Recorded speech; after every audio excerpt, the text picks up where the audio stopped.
All right. What's up, you guys? Hey, it is episode number 5 of the Chaz Way podcast. There is no on or off switch on that microphone, so you are on.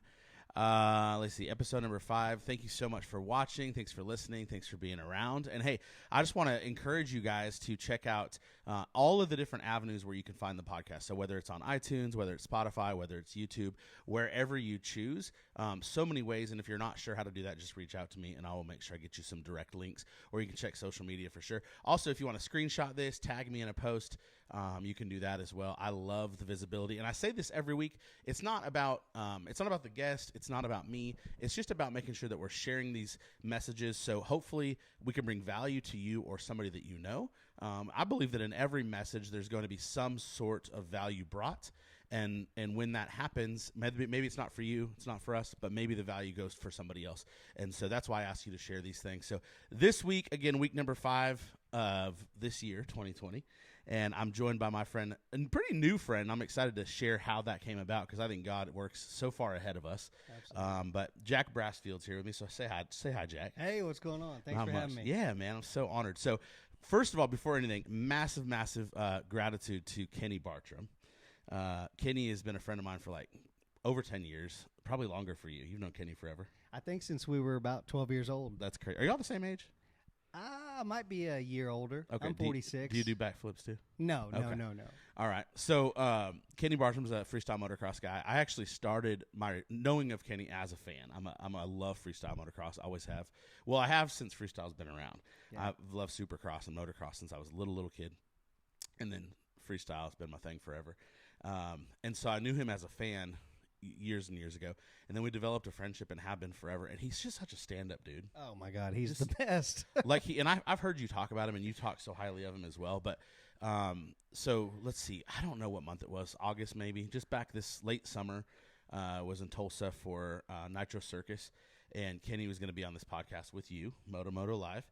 And we were already there, my son and his friend, and we had already had tickets. And then it was interesting though, because we had visited with Kenny earlier that day, or when we got there, and then he said he called me and he said, "Hey, I really want you to meet Jack, this friend of mine. I think you guys will click, and I also want you to know he does this podcast." And so I got to meet you that day, and then briefly let's talk about it. So then you're like, "Hey, have you heard of this Outsiders museum?" Right? And I'm like, "No, I know about the movie, but turns out this Outsiders museum's in Tulsa." So before I get too far ahead of myself, which is what I always do, introduce yourself, talk a little bit about who you are, where you're from. You're from the Tulsa area, and then I do want to talk a little bit about the Outsiders, because that's probably something cool for you in your life as well that you didn't necessarily expect to have happen. Absolutely. But share who you are first. Okay, my name is Jack Brassfield. I'm 46 years old. I'm basically from Tulsa, Oklahoma, although I've lived all over the United States as a military brat with my family and then one myself. And I don't know, man. I'm just kind of running through life. I think I've made some right decisions, put the right people in my place. And I don't think I'm the smartest guy, but I think I have smart people around me.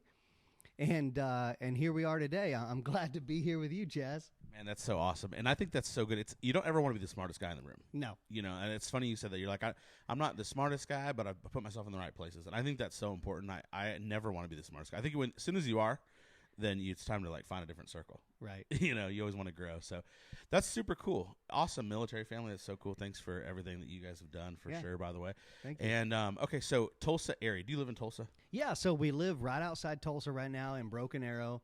My business is in Tulsa. We run a trucking company, Colt Express. If you want me to go into that right now. What do you haul? We haul anything and everything. I say we haul anything and everything but animals. Okay. We hauled an animal one time, and we were like, we don't want to do that. So we haul anything and everything. We're basically like UPS and FedEx, but we do it on a same-day basis. Okay. If you called us today and said, I need this across town right now in 1 hour, we do that. We're a courier service. We also haul stuff out of state, whether it be I need something in Dallas tonight or Dallas tomorrow morning at 7 a.m. UPS, FedEx doesn't do that. We specialize in that.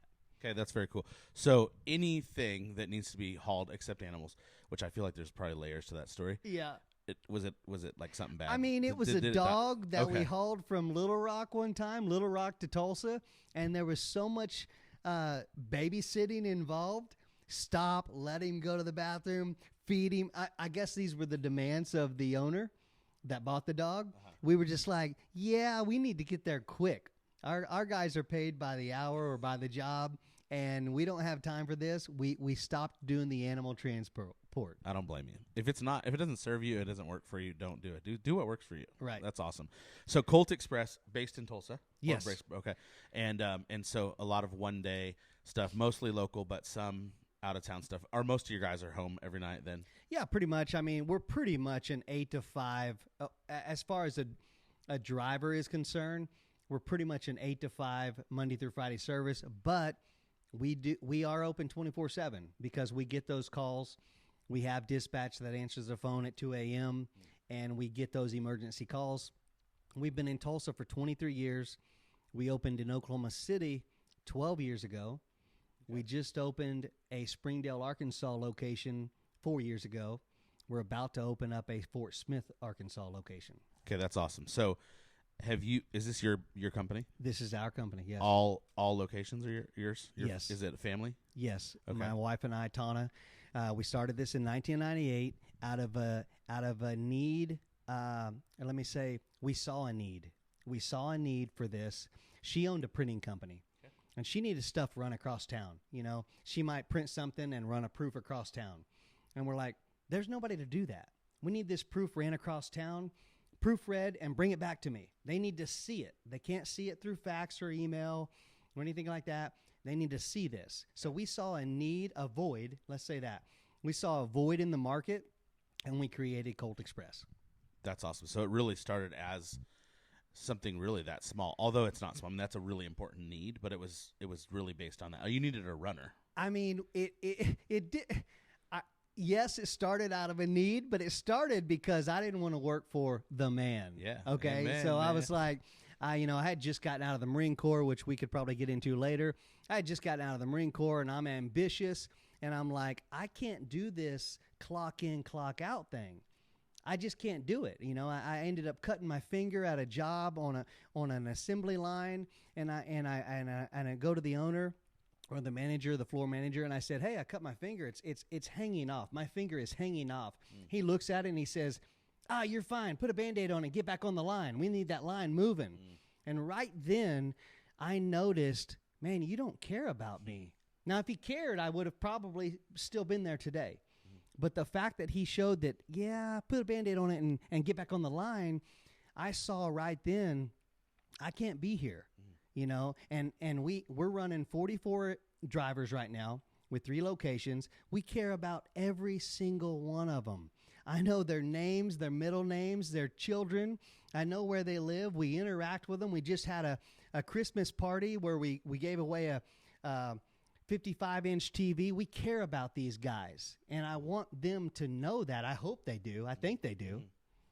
I bet they do. I believe that's probably your culture. Let me back up a little bit. So I love that you talked about Colt Express, and I think that's very cool. So let's talk real quick. So Oklahoma City, Tulsa, Springdale, Arkansas, and Yes. Did you say one more location? We're about to open Fort Smith, Arkansas. Okay, cool. So I mentioned Kenny in the beginning, and I just wanted to shout him out because, first of all, I know that he'll check this podcast out, and I always want to give credit to the introduction with you and I. Secondly, I want to also roll back and just acknowledge you. The reason I asked you to be on this podcast is because any friend of Kenny's is a friend of mine, which sounds cliche, but I really he runs with great people. Kenny doesn't associate or put himself in a circle of people that aren't healthy people. I really believe that. I agree. And so I obviously right away I feel like it was a cool introduction, cool to visit with you. It was a cool experience just because we got to go do some stuff with that Outsiders Museum. We'll talk about that in a minute. But also just, meeting Jackson and then seeing what you guys were doing with the podcast and then just who you were. I just saw your character right away of just your heart. And so I appreciate that and who you are. And so I believe your business probably is exactly like that. So let's segue a little bit to, I learned right away, even though we didn't have a lot of conversation that day. So I meet Jackson. He's 16. He just turned 17. He just turned 17, okay. Yeah. So Jackson's 16. I learned right away that he's an Arenacross guy. So Arenacross is motocross. You can probably give more of a description on what exactly that is. But so I'm a huge motocross fan. I say huge because, Look, I am huge. Okay, so this is how huge of a. So I'm from San Diego. All right. So Jack Murphy. So you're old enough to understand this. Jack Murphy Stadium. Mike LaRocco, Mike Kodrowski, Jeff Ward. I've raced in that stadium. Did you really? Yes. That's crazy. So like those were like Jeff Stanton, Ricky Johnson. Like those were the guys. I went to Jack Murphy Stadium Supercross one time. I was young, and I remember this is what I'll remember. And I want to talk to Mason. So Jackson's mechanics here. We'll talk to him later too. But like. I don't even how old are you, Mason? Okay. Do you remember the Suzuki Quadzilla 500? Absolutely. Okay. That was like a brand new bike. So this would have been like 86, 87. I was young. And they were giving that away. And I remember in the parking lot, the Suzuki had this huge thing. And that was like the biggest promotion. And it was just funny. Like I remember Supercross and I remember the Quadzilla 500 was the big promo for it. Yeah. But I love Supercross my whole life. And I love dirt bikes. And I'm back in that scene of loving it even more. And now Braxton rides. And so what was my point to that? Point is Jackson's a rider, super cool, polite, fun kid. Let's talk about that a little bit. So Moto-Moto Lives, what you're wearing, you're always branded, which I love. And Jack has a podcast, which we'll talk about. But let's talk about dad life. So you own a business that's successful. It must be operating well. You have some good leadership there. Absolutely. I have 2 or 3 right-hand men. Colt Express, working our tails off for the first 10 to 15 years. Now we're in our 23rd year. Wow. Has allowed me to hire the right people for me to step away and go do other things. That's awesome. Did that start with motocross, or were there other things that you wanted to do? Were you able to move into other things before you started following Jackson on his motocross dreams? I mean, I think at the end of the day, I'm a racer. I was a racer. I've been racing since I was 12 years old. I'm a racer at heart. So when, I actually have a daughter that's 23, Kylie Ray Brassfield. Yep, she has a little boy or little girl? Yeah, little boy. My grandson, Cash. Yeah, okay, right on. So he's the new light of our life. And so motocross is where it always turns back to. So we've been racing since, Kylie was 3 years old racing with training wheels. Okay, so she's into motocross too. Right. Awesome. I did not know that. So Kylie raced up until she was about 17. Then she comes into the family business. Now she helps run Colt Express. Jackson has been racing since he was 3 on training wheels as well. Awesome. And so, when we got Colt Express running to where it would run, with a crew without me being there, I'm able to step away and let's go race. Mm-hmm. Let's go do this. Mm-hmm. He wants to make a full run at it. Let's make a full run at it. Yeah.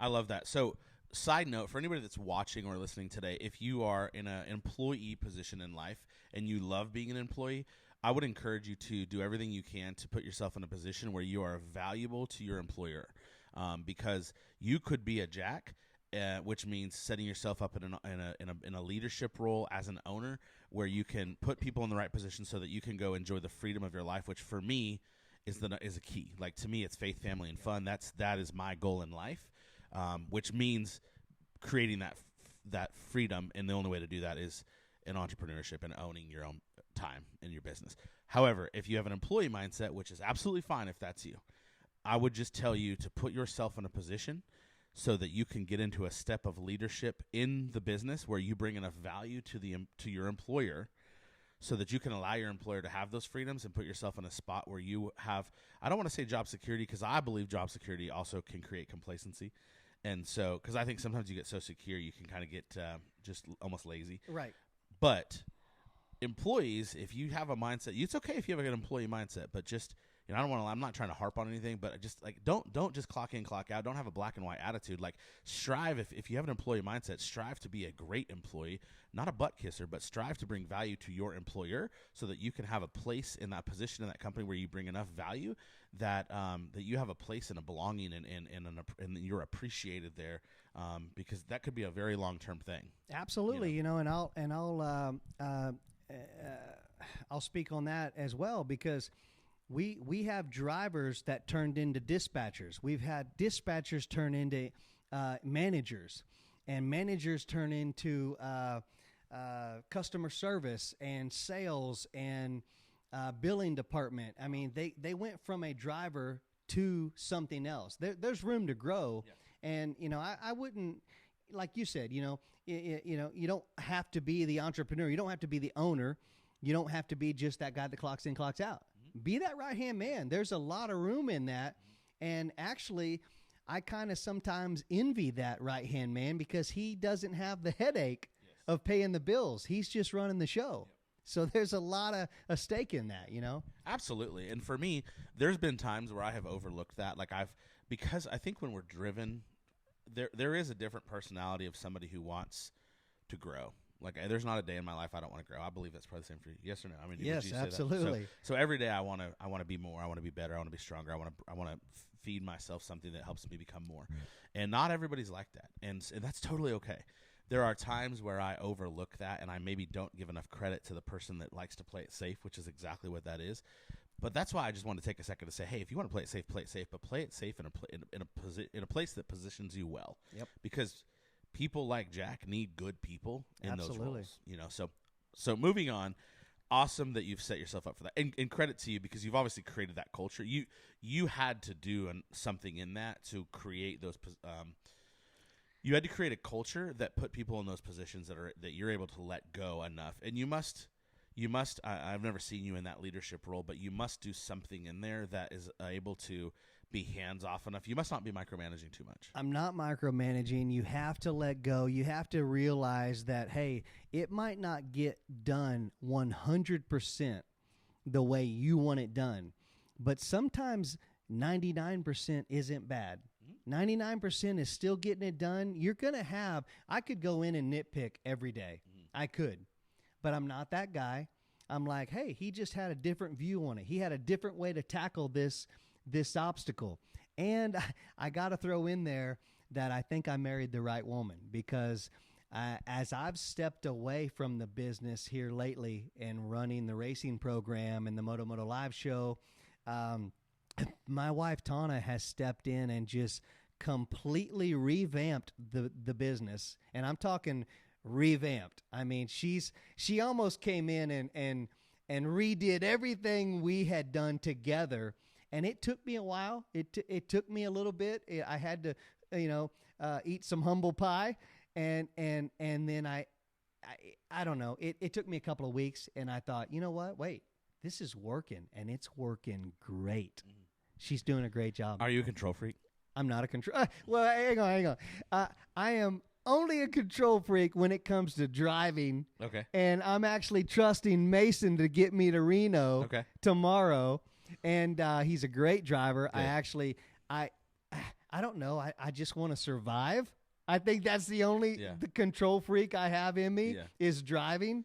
And when it comes to business, you've got to let go. If you don't let go, guess what? You're going to be running that business until you pass out or die, and then it's not going to be a business. Your employees won't have anywhere to go. Yeah. Okay, and then also you're like, what was the reason that you start? Why did you run the business? If you're not, that means no freedom. And that's the whole reason you started the business.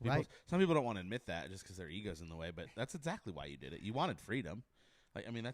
You're doing it so you can do what you're doing right now. You're smart. You're running a business. You're running a family. You're faith, family, fun, man. Yeah. That's what it's about.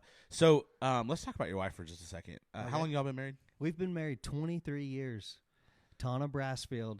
I don't know. I guess she can punch me later. I was playing in the bars. I used to play in a band. Yeah. And anyway, well, I was playing in a bar one night, and she walks in, and she's not a bar girl, right? She just happened to walk in to grab her sister and say, "Hey, let's get out of here." Okay. And I see her.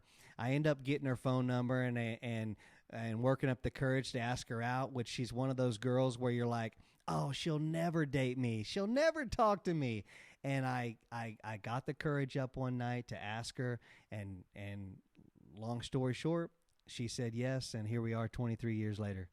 That's awesome.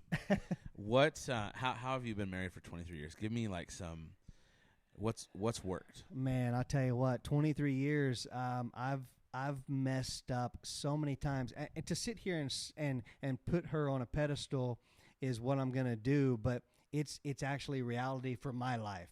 Everybody's different, but for my life, she's pulled me out of so many ditches. She's pulled me out of so many bad situations that I put myself in, that I owe her all the credit, and that's no lie. And I know I don't know if she'll listen to this someday, but that's just the truth. I'm man enough to put my pride aside and say, man, this woman has got our family to where we are today. I've been mad. I've slammed doors. I've ripped TVs off the wall, and the whole time she stood there and said, "You're a good man," and picked me up and took me to the next step. She's amazing. That's awesome.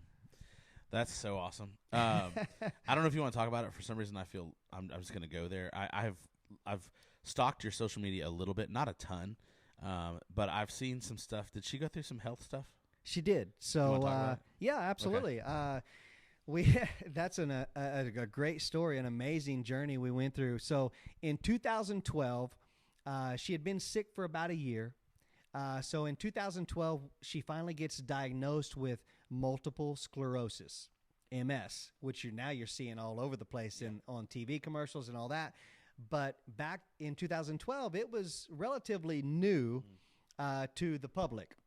And so we're trying to find out, why are you sick all the time? And she would have what we now know as a relapse, and her right eye would droop and her right mouth would droop, and that was a relapse she was having. It's multiple sclerosis is basically your body fighting itself. Okay. Your body is punching back at itself. That's the best way I can describe it. We tried this and that. We tried a million different pills. It ended up being she's on 16 different pills a day. I wasn't even allowed in the doctor's office anymore because I had too many questions. And I was like, listen, this doesn't make sense. If it was your wife, what would you do? Mm-hmm. And he ended up saying, your husband's not allowed in here anymore. So that's when we started the page, Tana's Fight. It's on Facebook. I video documented every single day. We found an amazing doctor that sent her down to Mexico. She was one of the first of 500 people to ever get stem cell treatment in Puebla, Mexico. One of the first of 500. She was the very first Oklahoman to get it done. So in a sense, you could say she's a pioneer. Yeah. And that was in 2012. I'm sorry. She got diagnosed in 2012. 2017, we got that treatment done. Okay. So since 2017, she's been MS free. You can follow the entire journey on Tana's Fight on Facebook. Okay. It's amazing. How's her name spelled? Tana. Okay. That's awesome. And I still get messages to this day, probably 10 to 15 messages a week of people still logging onto that page and saying, I have MS. I'm following the journey. I went into a gas station in Coweta, Oklahoma the other day. I had no idea who this lady was. And she says, oh, my God, how's Tana? And I said, oh, she's great. I thought she meant like she had a cold or something the week before. Yeah. And she said, I have MS, and I follow her journey. And I'm like, man, if there was, other than her health, we helped some people get to that point, or are helping them get to that point. And, and I try to explain, listen, it cost us $55,000 to go down to Mexico and get that done. The U.S. does not have that treatment, which that's another story we can get into some other day, I hope. The U.S. does not provide that treatment. But for $55,000, you can't buy a Chevy dually truck for $55,000. Nope, absolutely. So what are you going to spend for your health, for your kids, to be here today? They told her right before we went to Mexico, they said in 6 months, you'll be in a wheelchair. American medicine told her that. Absolutely. We went out. Sometimes you've got to find it for yourself. You've got to grab that shovel and find it. Start digging. Start going forward. Heck, that's my motto. Just start going forward. Put it in drive. I don't know where we're going, but put it in drive. Yeah. That's why you have reverse. Yeah, man. Good God, you get to a crossroad, put it in reverse, go left. You find out it's not left, put it in reverse again. Go right. Do something. But sitting there on the couch and just talking about it is not going to get anything done. Heck, Mason's sitting over here on the couch. The other day, we were trying to find oh shoot, what was it? Parts. It was parts for Jackson's race bike. We couldn't find them anywhere in Tulsa, and we found them in Oklahoma City. Well, we have trucks in Oklahoma City all day. I mean, we go to Oklahoma City every day. From Tulsa to Oklahoma City, we have a daily route. We could have just waited on that truck. I told Mason, I said, just go. Just get on the turnpike and start heading to Oklahoma City. We'll figure it out here in a minute. By the time you're halfway there, we will figure this out. Mm. But if we would have sat on the couch in the office and kept thinking about this. Yeah, could have missed it. We could have missed it. Yep. But he got there in time before the bike shop closed, grabbed the parts to get back. Yeah. I say just get going. Put it in drive. Let's go. Absolutely. And you figure it out later. And that is an awesome that there's so much. I hope that people like replay this little last 2 minutes because you're so right. And I mean the part of the message about the MS that that is very heavy and that's very real. And with that is exactly like you could sit around and you can feel sorry for yourself, or you can put it in drive, as you said, and you can move forward. Forward is the only way to go that is going to make any changes in your life, whatever your situation is. Because it's for you or me. It may not be MS. It may be weight loss. It may not be health. It may be somebody in your family. It doesn't. Whatever your story is, we've all got one, and we all can choose the direction we want to go with it. Quickly about what you just said about Mason. That's cool that he did that. It's cool that you said go do it. I listen to Grant Cardone a lot. I don't know if you're familiar with Grant absolutely. Cardone. I love it. I'm re-listening to a book from 2013 called Sell or Be Sold. And just this morning after I went and got breakfast, I was on my way back home. And just this section, just the piece I was listening to today, so it's ironic. He was like, you just figure stuff out. Don't wait around. He was talking about a same kind of situation. He's like, if you don't have to know the things, you have to be in action about it. You don't have to have it all figured out. You have to be in action, yep. So it was same kind of situation as the situation with the parts. If it doesn't matter if it's figured out or not, but if you're sitting there, it's not going to get figured out. Right. So just be moving forward. So absolutely. Very cool. All right. So, Let's move into some moto stuff. So okay. you own your business. Your business is successful. You've had an opportunity. So Jackson's been racing for years and years and years. Yes. And at what point, like, is this a passion for him? Like, I know racing's big for you. It has been your whole life right. since you're 12. Is it truly today? Is this his passion?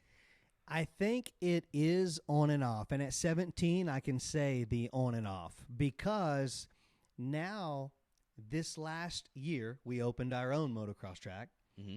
And since then, he's jumped on the skid steer, the dozer, the water truck, the tractor with the disc. He's running the starting gate. He's running the front gate. He's running the PA system. He's tackled so many other things. He's taking guitar lessons now. He's running his own podcast now as of last weekend. Yeah, last weekend I couldn't make it. I got sick in North Carolina, and I didn't even go to the arena. Yeah. I called him, and I said, hey, you got to do this. And there wasn't any hesitation in his voice. I don't know if it's the confidence he hears in me that I have in him, or if that's just he has that much confidence. Either way, he gets it done. Yeah. He jumps on the equipment. He jumps behind the mic. He gets it done. Yeah. He wings it. I have this guy at Colt Express, my right-hand man, Randy Pine. He taught me this phrase years ago. I met him when he was 15 years old. Now he's 36. He's been with us for a long time. Mm. And he always says, we make it up as we go. Mm. We make it up as we go. And that's what Jackson's doing. I say, jump on the skid steer, jump on the dozer, jump on the water truck, jump on the water truck. He just does it. He puts it in drive and figures it out within the next 5 feet. If you don't, you're going to hurt somebody. You're going to mess something up. Mm-hmm. He figures it out. Mm-hmm. I don't know who taught him that. I don't know if it's just God-given talent, but I don't know if, yes, motocross is his passion, but I think he's way more than just a dirt bike racer. All right, so I have a 15-year-old, 15 and a half. Actually, it's funny. So let me make this about me for a second. Yeah. Okay. So Braxton's 15. So this morning, Braxton about 4 weeks ago or so, he was at his buddies all weekend, and he comes home on Sunday and Monday morning. You know how sometimes as a parent, sometimes you go, man, that was like a parent fail. You ever had a parent fail? Oh yeah, I've had several. So Monday morning he comes in my office here, and I'm just getting a couple things done, and he just comes in. And he always sits. So usually I'm in a chair, and I have an extra chair in there generally. And he sits in the other chair. He's like, "Good morning." He's homeschooled. So in Jackson's homeschooled. Yeah, right? we're homeschooled. Epic? Yeah. You with Epic? No, we do Becca. Okay. Yeah. So we're with Epic, and Braxton sits down, and he's like, "Morning." He always gets up after me. It must be the life. He's such a lucky guy. Oh yeah. And so he's a teenager. And so he goes, "Morning." And I go, "Hey, what's up?" And he goes, "Nothing." I go, "Did you have breakfast yet?" He goes, "No, I just got up." I go, "Cool. Hey, you're going to need to find a part-time job." And he goes, "I just woke up." I go, "I know, but buddy, you're going to have to find something." He goes, "Dad, I just woke up." I go, "I know." And as I'm into this, I'm like, you picked the worst. Why did I do this to him on Monday morning at 10 o'clock? I'm like, I could have picked a different time. Yeah. And I said, "I know, but just be thinking. You're almost 15 and a half. We're going to start thinking car soon, insurance soon." He pays his own cell phone bill now. Started doing that about 4 months ago. He's had 2 jobs in the last 6 months, and he's done great. He did a great job of both of them. Very impressed with his work ethic. And he's always done stuff with me for years. And I'm like, and I could tell he's not vibing with what I'm saying. But anyway, so I said, "Well, here's the thing, son. I mean, you're right. I don't mean to beat you up on it, but just be thinking about it." So later that day, he's like, "I don't know where I'm going to work. I don't want to work at Brahms." I said, "Well, I don't want you to work at Brahms either." And he's 15, almost 15 and a half. He turns 15 and a half this Friday. And that's part of the story I'm going to tell you. Yeah, but right. Point being, I'm like, man, my timing was not good. I didn't tell him that, but in my head, I'm like, it's bad timing. So later on that day, he texted me, and it was on a Monday, and he said, "Well, I just don't know where I should work." I said, "Just open your notes on your phone. I want you to write 5 places down that you would think you'd like to work. Tractor Supply, whatever it is. We don't know if you can work there or not. Just write them down. We'll cross that bridge." Yeah. So he writes them down, and he sends me a list of 5 places, and I said, "Okay, call them all." And all of them were like 116, 118, whatever. It doesn't work out. I said, "Okay, no problem." That night, we have a buddy. You're looking out over our pond right here. Yeah. And if you look out, there's a couple houses. You can see some roofs. Believe it or not, where you see those roofs, right before those roofs, there's our buddy Matt Freimeyer he has a supercross track over there. Oh, really? Yeah. And Matt, Matt's like probably our age, but acts like he's probably about 18. He's like I love a kid. it. He's got a freestyle We ramp need to be there. friends. Yeah. He's got a skid steer, and he's got a wakeboard boat. He has 2 ponds that he connected with a PVC pipe, and he built a pulley system. He's a wakeboard guy. He built these 2. They're small ponds, but he connects them with a PVC pipe, and so he runs this cable, and he runs wake in the summer. He'll run his wakeboards across, and he hits. The way he connects the ponds, you just got to jump on that. You got to ride across. I don't wakeboard, but you got to ride across to get to the other pond. Oh my God! And he's just the coolest guy awesome. ever. Well, next to Matt's, and then he's got an enduro track there, and he's got a pit bike track, and then he's got like a beginner track. It's really cool. It's not big and fancy, but it's our neighbor. How blessed are we here? Right? Yeah. And so next to Matt is this guy who's got this landscaping place, not a retail place. It's like his property. It's his lot. You know, he owns a landscaping business. Anyways, making this such a long story. So that's on Monday. Monday night, Matt texts Braxton and says, Matt's a grown man. He says, Braxton, because Matt owns a concrete company. Okay. And Braxton's always like, "Man, if you ever need help. So Matt says, "Hey, man, Darren owns the landscape company next to us, and he needs some help. And here's his number." So that Monday, I'm beating Braxton up. And Tuesday, Braxton's working for the landscaping guy. Heck yeah. And that's where he's at right now. And good for him. Right now, he's not doing landscaping because it's winter, so they're taking out Christmas lights. I guess a lot of landscapers do Christmas lights in the winter. Yeah. So that's what he's been doing. Yesterday, he did 7 houses, and today he's working on some other business. But what's my point to that? Timing. My whole point is Braxton's 15 and a half. So today, I'm taking him to drop him off over there. I dropped him off at the yard, the landscape yard over here. And I go, "Hey, Friday you'll officially be 15 and a half. We can go get your permit Friday." Mind you, this is 8:30 this morning. Again, timing, Chaz, Yep. like your timing. Yep. He goes, "Cool." Like he's been up for 30 minutes, right? Cool. I go, "Man, do you want to go work? Like, you want to go get your permit Friday, or should we wait till Monday?" He's like, I don't care. And he's not trying to be rude, but he doesn't care. Like, Right. what's the difference? And I'm like, well, Friday, the DMV, had such DPS is so busy. And I'm talking it through in my head, and I always make things bigger deal than they are. I'm like, well, it might be really busy, and maybe Monday's better. And which do you want to do? He goes, well, you just told me Friday's going to be busier. So, Dad, I really don't care. So he's listening. Paying attention. You're overthinking, and he's listening. And he's like, logic, hello. Yeah.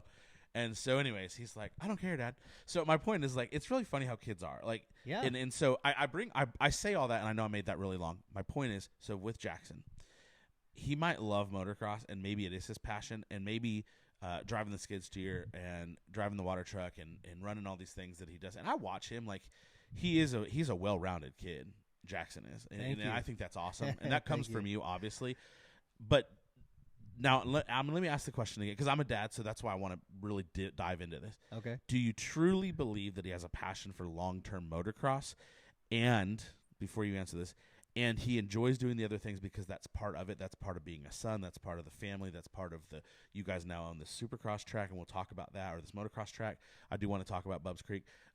So does he do those things because it's part of it and he's just got some good family values, foundations? Or is he doing motocross because it's a fun hobby and this is just part of what you do and he's watched you grow up loving racing? I think you do what's familiar with you. Okay. If your dad and mom did that in the past, or they're doing it while you're growing up, you naturally fall into it. I can't really answer if it's his 100% thing to do now. But I know he loves it. So it is a passion. I could say, I guess it is a passion. Okay. But it's just what he grew up doing. It's all he's ever known. I mean, yeah. I tried pushing him into baseball, at the T-ball age. I tried everything I could not to get him into motorcycling. Of course, I bought him the dirt bike, but sure. I didn't want to go this route. Yeah, you showed road. him conventional sports. Yes, I showed him basketball. I showed him baseball. He ended up gravitating towards dirt bikes. So, yes, in the end, I think he's going to end up doing something involved with dirt bikes. I don't know if he's gonna, run a racetrack someday. He might be a promoter. He might be a racer. I don't know. I've really put an emphasis here lately on results not mattering. And I'll tell you why. This all came from Tana. One day I was yelling and screaming just like any dad can from a sideline of a baseball or a football field. Why are you yelling? Well, I'm yelling because you can't hear me. The dirt bike's loud, right? Okay, that was always my answer. But it was really the wrong way to approach it. And Tana comes up to me and says, "What are you doing?" And I always get this thing. I always used to say, "We're making memories," but I'm yelling it, right? I'm mad because we're not winning. We're in fourth. Well, what are you doing? Well, we're making memories. Are these the memories you want to make? Right. No. And that hit me like a ton of bricks. Did she ask you that? She asked me that. She says, "Are these the memories you want to make? You want his memories to be dad yelling from the sidelines? Or are you really trying to make memories?" And that hit me like a ton of bricks. And I felt about an inch tall. And I said, "Babe, you're right." And that changed my whole outlook. And I'm talking about a year ago. I'm 46 years old. Okay, so I just learned that valuable lesson a year ago. And then all of a sudden, results didn't matter to me. And you get a lot of flack from that. Sure. Because we're traveling to all these major races, Mini O's in Florida and Ponca City, and we're trying to qualify for Loretta Lynn's, the biggest amateur national in the nation. And you get a lot of flack for that. You're like, well, if you don't care about results, why are you chasing these? And I always say this: you guys are missing the whole point that I learned last year. We're making memories. It's not about 8th place or 1st place or 25th place. We're making memories, man. My son's going to have stories to tell at 30 and 40 years old, and I don't want him to be, my dad screamed every weekend. And what's funny, it's not funny, but and I didn't grow up with a dad. It's different for me, but I am a dad, and I'm passionate. And that's what it is. It's your passion, and you love your kid, and you want him to do the best. So, I mean, take a moment, like give yourself some grace in that, because it's because you love your kid and you want him to do his best. Yeah. But best thing that ever happened is she gave you a little check. Yeah. But it is true, and it's true in any sport. It's true in anything.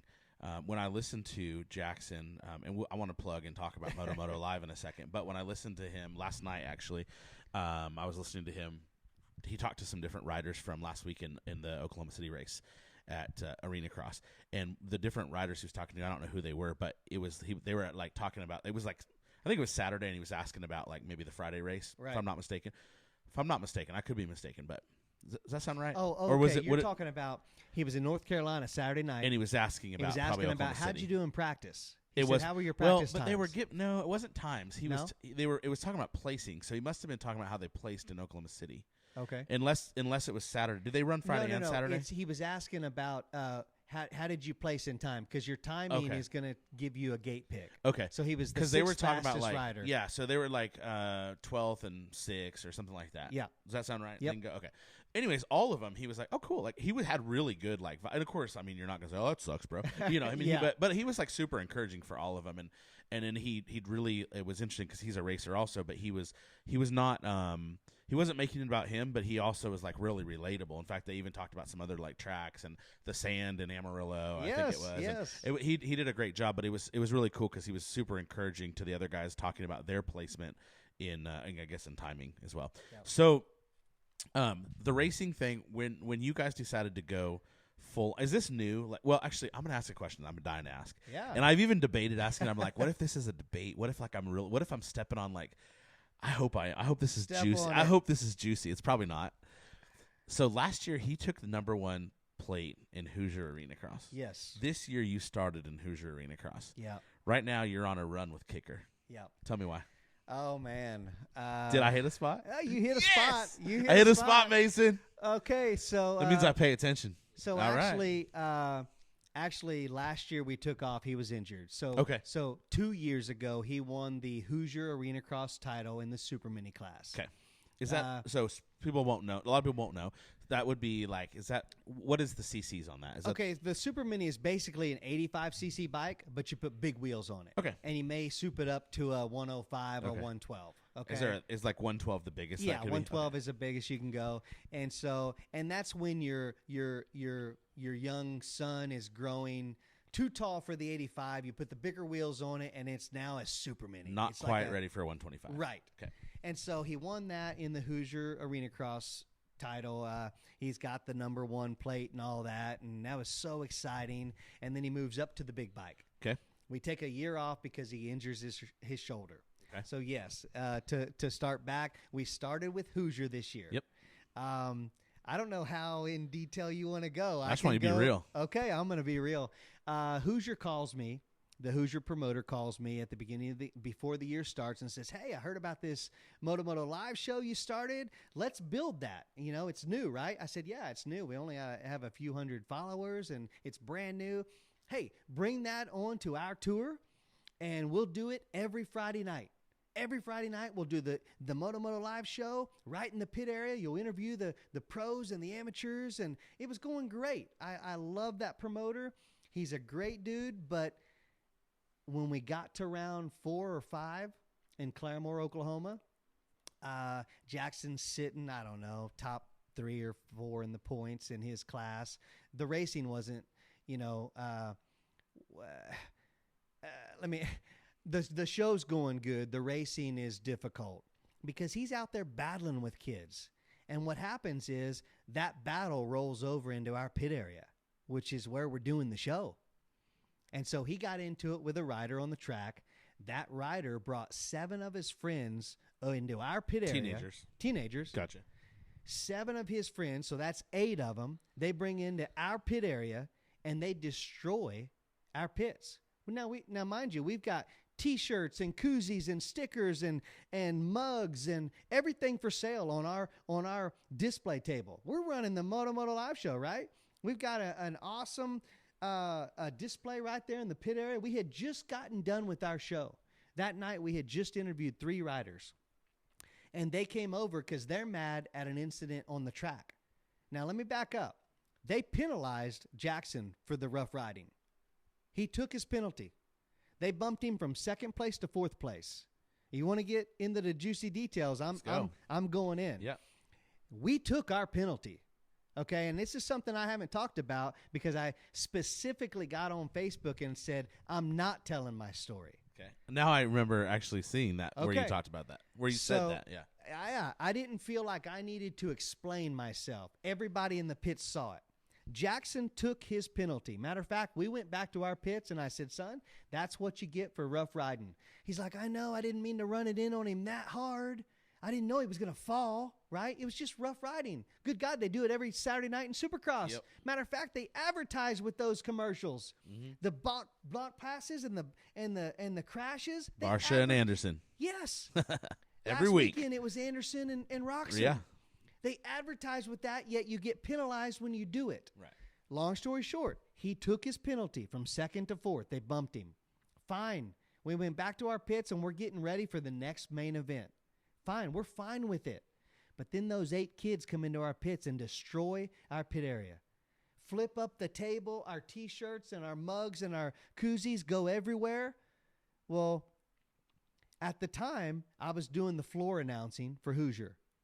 So I couldn't retaliate. I'm working for the event. Okay?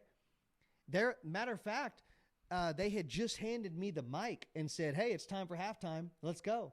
I said, did you not see what just went on? They just destroyed my pit area. I said, I'm either going to call the police because they assaulted my wife and they spit in my daughter's face. They took a helmet and shoved Tana in the chest. She had marks on her neck.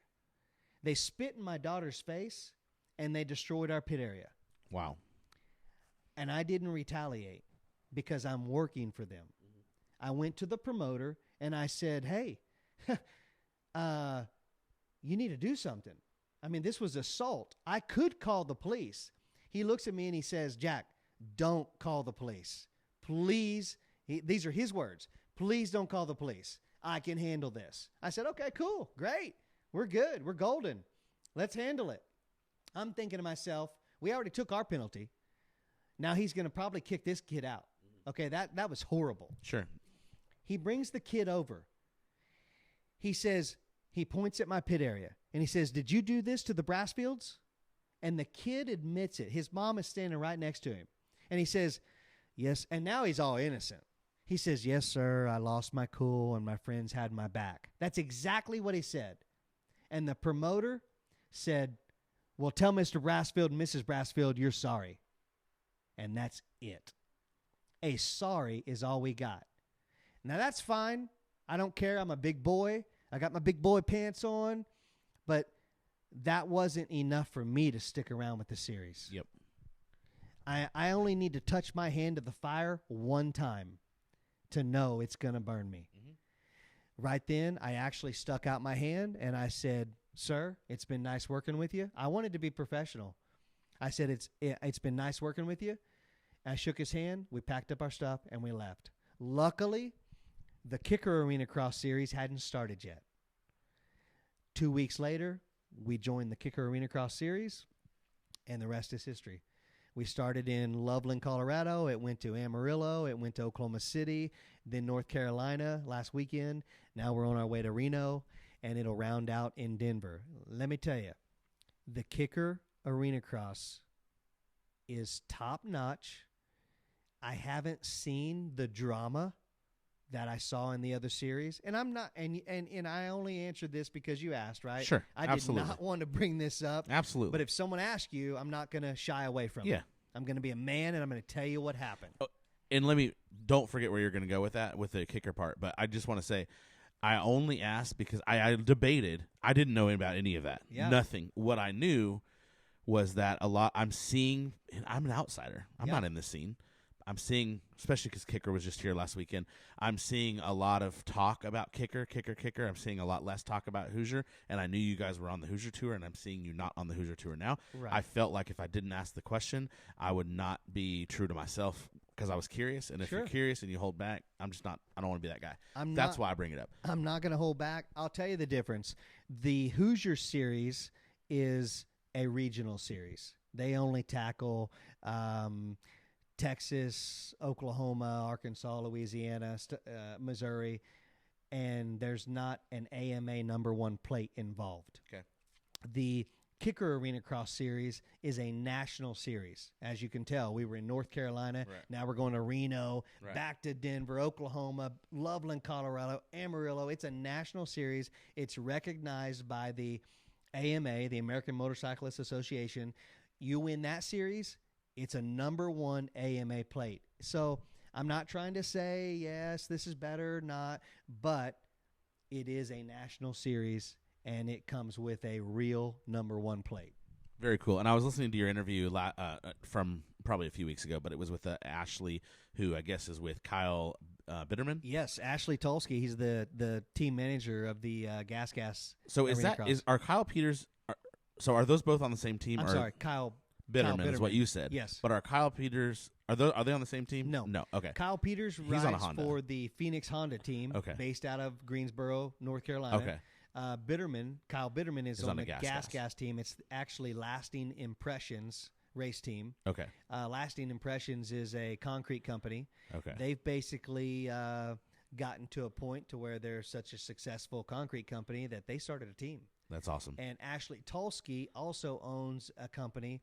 They joined forces, and they hit the road. They mean business this year. Yeah. Well, it was a cool interview with him.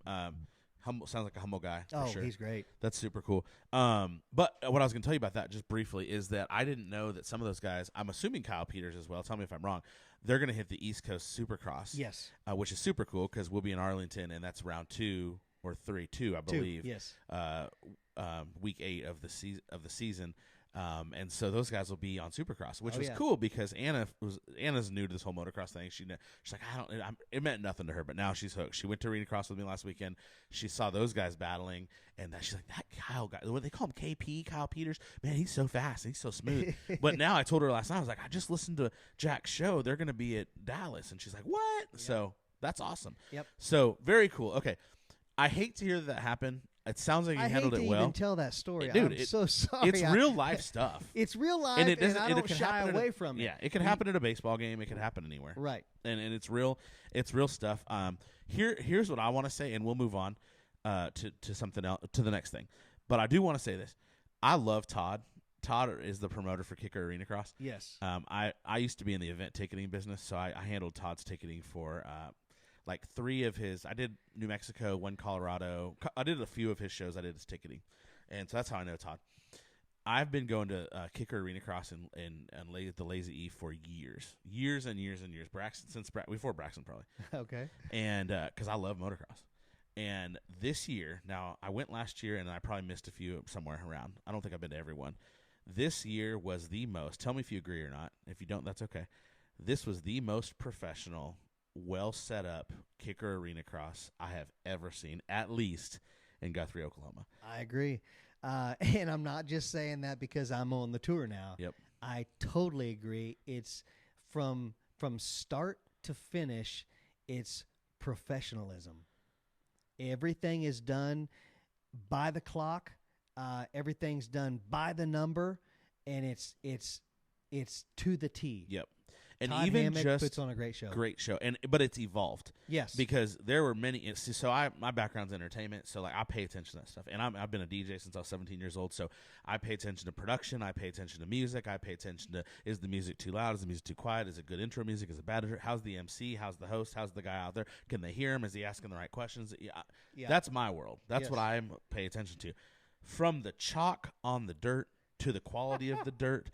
It was good. Yeah. It was. There was one thing that they could have done better that I saw from my perspective, and that was they should have had more flaggers and more attentive flaggers. Okay. But I know that was a struggle for them because I saw they were advertising. I don't know if you saw that. They were hiring. They were advertising. They were hiring flaggers. Yeah. So that is a struggle because I run a racetrack in Bristow, Oklahoma, and flaggers are they are hard to get. Mm-hmm. Flaggers are hard to get. And now let me rephrase that.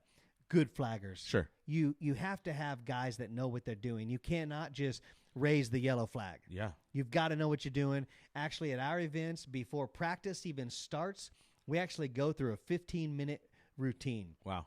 And we go through things. And I say, guys, listen, if you know this already, then great. If you don't, please just sit here for the 15 minutes and go through this. Maybe teach the other guys. And we go through this, okay? If the rider's down here, you flag here. You stand in front of him. You flag to where the rider's going away from him. Okay, so it is a big deal. Not a lot of guys want to stand out on the track for 2 or 3 hours. Yeah, and it's a lot of pressure. Right. Involved in that too. Yeah, I just noticed there was I would say there was a lack of flaggers. There was this guy, and I don't know who he was, but he worked his tail off. Every wreck he was running back and forth the whole night. He wasn't I don't know what his role was, so I'm say it wrong. I feel like he was in. I don't know who he was, but man, he was so awesome. He was just always there. He was kicking butt. It was awesome. It was so good, dude. I was so impressed with how quality that event was. I was just there Saturday, but it was. I'm super impressed with Kicker Arenacross right now, and I don't just say that. I'm not tooting tots for him. We're not best friends. I'm not buddies with him. I like him, and I love to see the evolution. I love to see something grow, and I'm super impressed with it. So that series is growing. They just they have Wes Kane on the floor. You know Wes Kane. I don't know him, but I heard Wes him. Kane is from the Vanilla Ice. What do they have? They have that do-it-yourself TV show. It's like they rebuild houses. I'm sorry. Oh, he's part of that? Yes. Okay. He was talking about some of the stuff he had done, and I didn't know that was one of the things. Okay. They've got CBS Sports on board this year. They've got Kicker on board this year.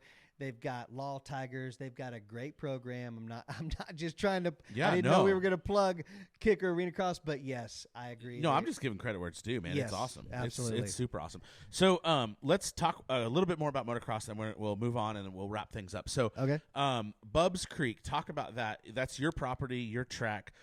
First of all, what kind? Is it a supercross track? Okay, so it's a motocross track. Okay. I built a private supercross track for Jackson. Okay. There? Yes. Okay. It's up outside of. Okay, so it's it's up on top of the hill. It's secluded. A lot of people don't even know it's there. Okay. Now they do. Thank you. My bad. So I actually, at the last race, I had a few people wander up on top of the hill, and they were like, "Oh my God, there's a supercross track up here." And when you say private, that's because it was not.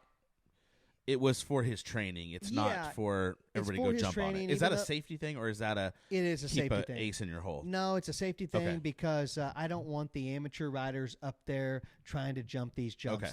This is a full-fledged 6-lane supercross track built by Tracy Freeman, MX 343.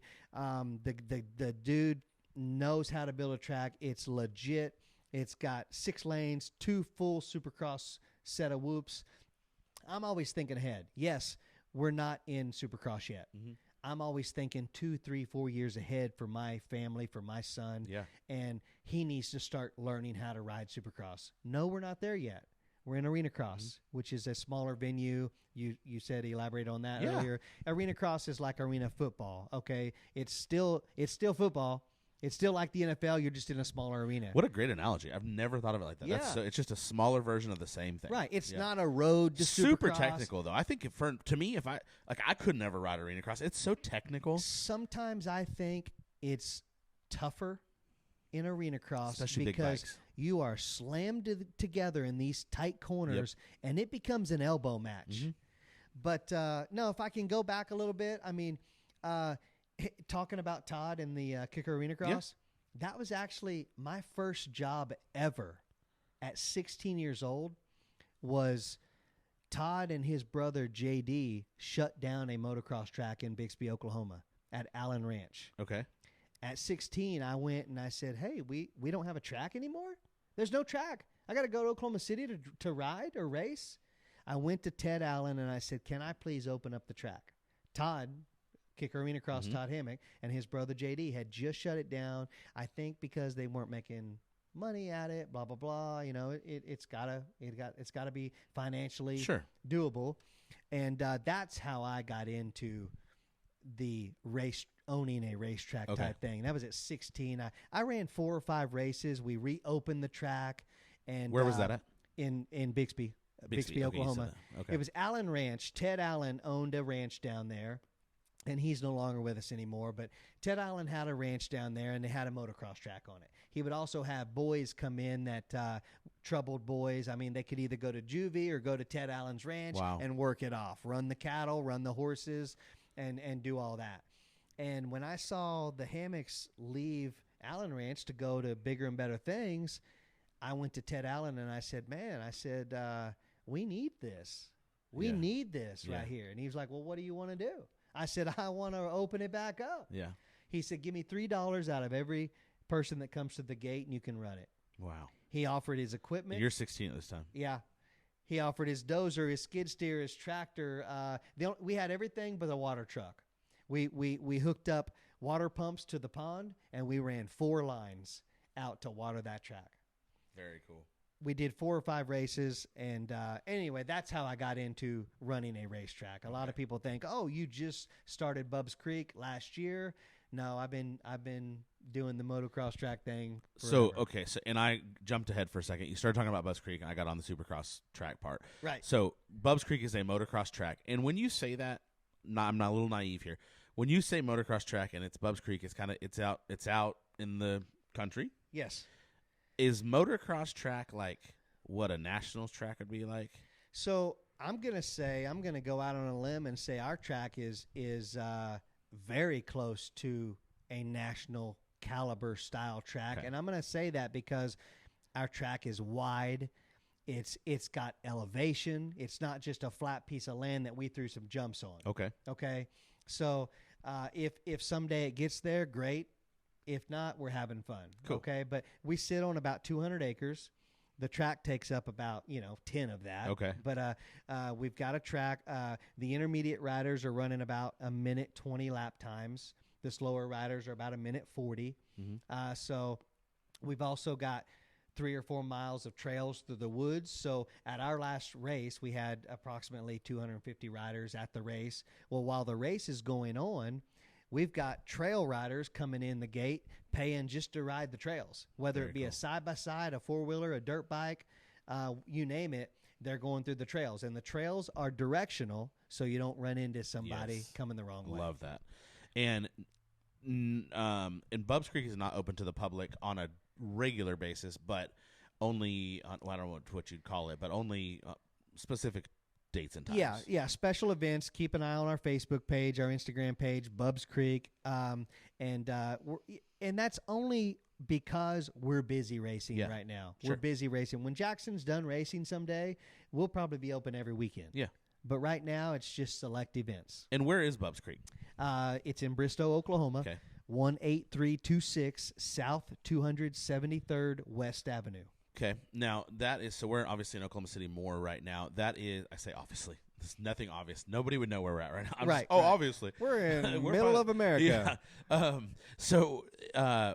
I remember Jackson actually invited us out there when we saw you guys in Tulsa, but he was saying, did he tell me that it's close to Wellston or south of Sapulpa? Give me like a landmark. Okay, so yeah, it's in between Sapulpa and Wellston. Okay. So from Sapulpa, we're probably 15 miles.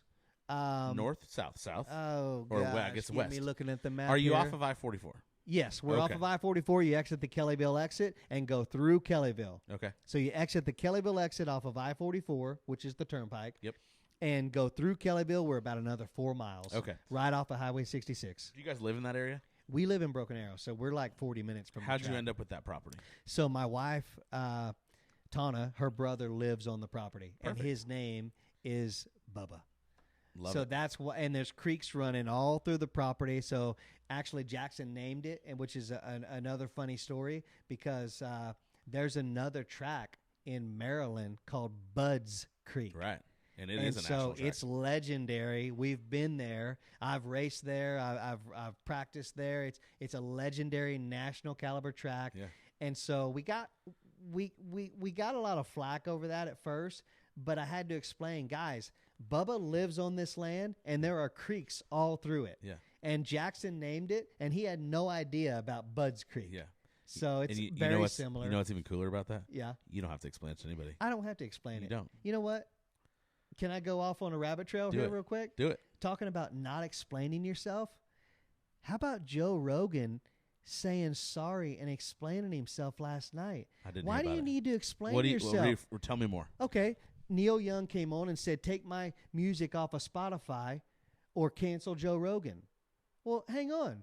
Why does Joe Rogan need to explain himself? He's not on CNN or Fox News. He's on his own podcast. You have to seek him out. Right. And go follow him or subscribe or push play. Sure.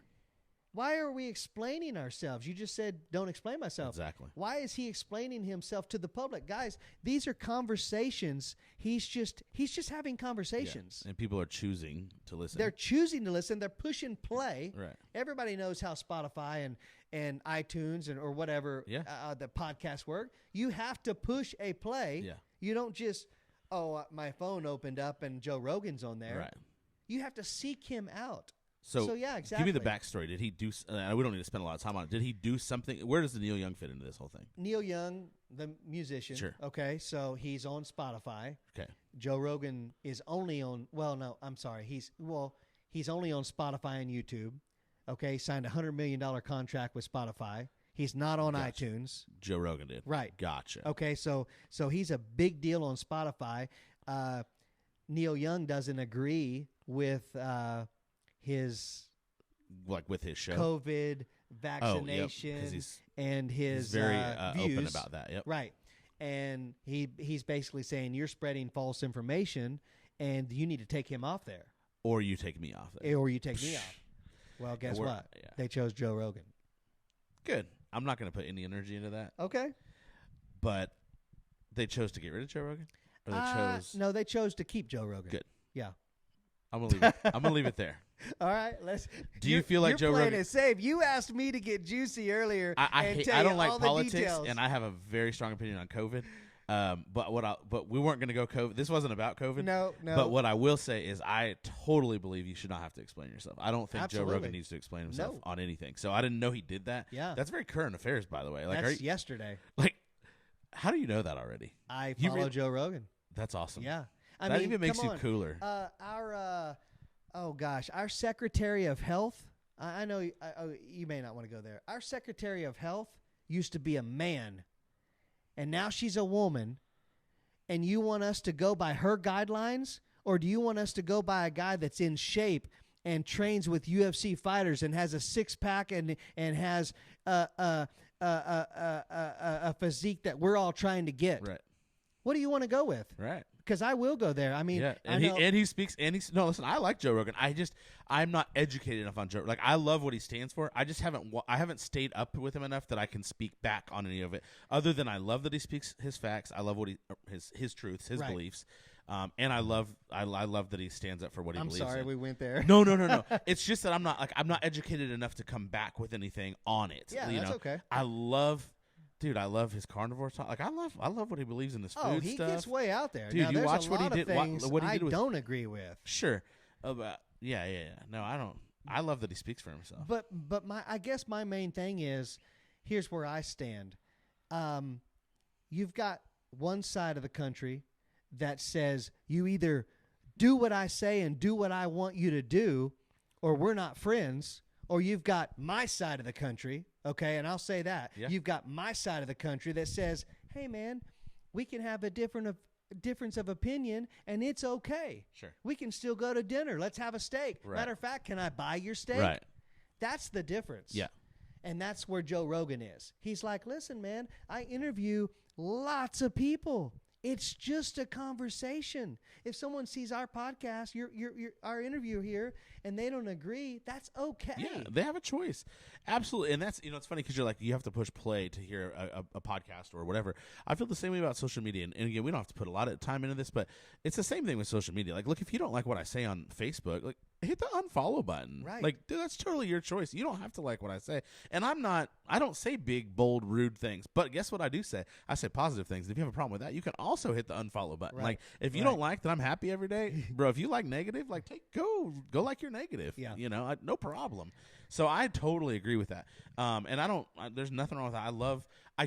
Back to you do not have to explain Bub's Creek to anybody. That's all I was saying. Like, I get, because you're like, I got a lot of flack, and I said, hey, guys, listen, like, well, first of all, Jackson named it. And I'm like, no, the beautiful thing is we don't owe explanations.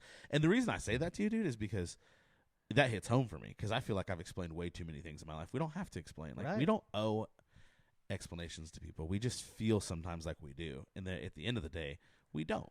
Right. I mean, what's it going to end with? Now I've got to explain to you why I'm buying Dr. Pepper instead of Pepsi. I mean, where does it end? Exactly. And you talk about rabbit trails, that's where it'll go. It'll be this long thing. So, That was all over I'm the place. sorry, no, man. don't apologize, Gosh, dude. I you love wanted it. to get real. I'm real, I man. love that. I love that you're passionate. Dude. I love passionate. You know, I people. used to songwrite and for a publisher in Nashville, and that was the word he described me with. It was almost irritating because I'm like, just cut the song. Just get an artist to cut the song. And he would say, man, Jack, I love your passion. I'm like, man, the passion, I get it, right? I like that, right? But I need a song cut. Yeah. All right. I've written songs with number one songwriters, yet never had a song cut, right? And I'm like, and he would always describe me as passionate. And I love that. I'm not I didn't mean that in a diss. Sure. I love that. I am passionate, but it also gets me in trouble a lot, right? Oh yeah. It can get me in a lot of trouble, and to where you can lose friends over being passionate. You can lose friends, and so I'm passionate. That's why I bring it up, because I feel it. A lot of people don't understand passion, or maybe even what I mean by that, or what your scenario is in being passionate. I'm super passionate. I also wear my feelings and my emotions on my sleeve. Yeah. And so usually, like, I'm extreme or passionate. I love it. And so whenever you speak that way or you feel that way, a lot of times people don't know how to interpret that, or they play it safe and they're in these four walls, or they don't believe in gray areas. They're so in the confines of black and white that it's hard for them to digest that. And then that's hard for me because I'm passionate. So I'm like, they don't get it. Yeah. And then it's hard, you know, but it is just who I am. It's who you are. And I don't take it back, and I certainly don't apologize for it, but it can be misconstrued. You talked about Nashville for a second. So now let's go there. Like, talk about that. Like, let's talk. Like, man, I have dabbled in everything. I like to say, I'm a jack of all trades, master of none. I told you earlier, I just put it in drive and go, right? So back when I was playing in the bands, and we had a great country band here in Oklahoma. And what was it called? My name. Well, I was going by Jackson Ray at the time, which is now my son's name. Yeah, Jackson Ray. That's his first and middle name. Yeah. And so my middle name's Ray. Okay. So the band was Jackson Ray, and so we're playing every honky tonk in dive bar in Tulsa and Oklahoma City, all over, right? And so then I started dabbling in songwriting. I met a couple of songwriting guys. I went to Nashville, and I signed with this publishing company. Songs for the Planet, Justin Peters. Okay. And so anyway, well, now you're up against, you have to write so many songs. So now it's just like, well, I wanted to write songs. Well, now he's like, well, now you got to write 40 a year. You got to turn in 40 a year. So now he's got me going to Nashville once a month, and I'm going into songwriting booths with these guys, and I'm writing with guys like Dave Gibson and I don't want to name drop. I don't want to do that. But I'm writing with some heavy hitters, right? These guys have number ones, and the pressure's on. Okay, we're going into these songwriting rooms for 3 hours, and it's like, you need to come out with something. And we'd come out with something. And I think we came out with some great country songs, but nothing hit, right?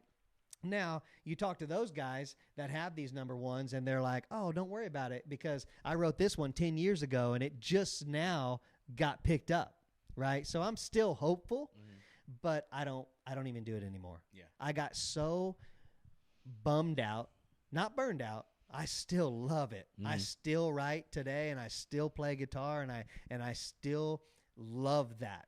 But I got bummed out. There's a difference. And I just got like, I have to go make a living. I can't keep hanging on with this dream.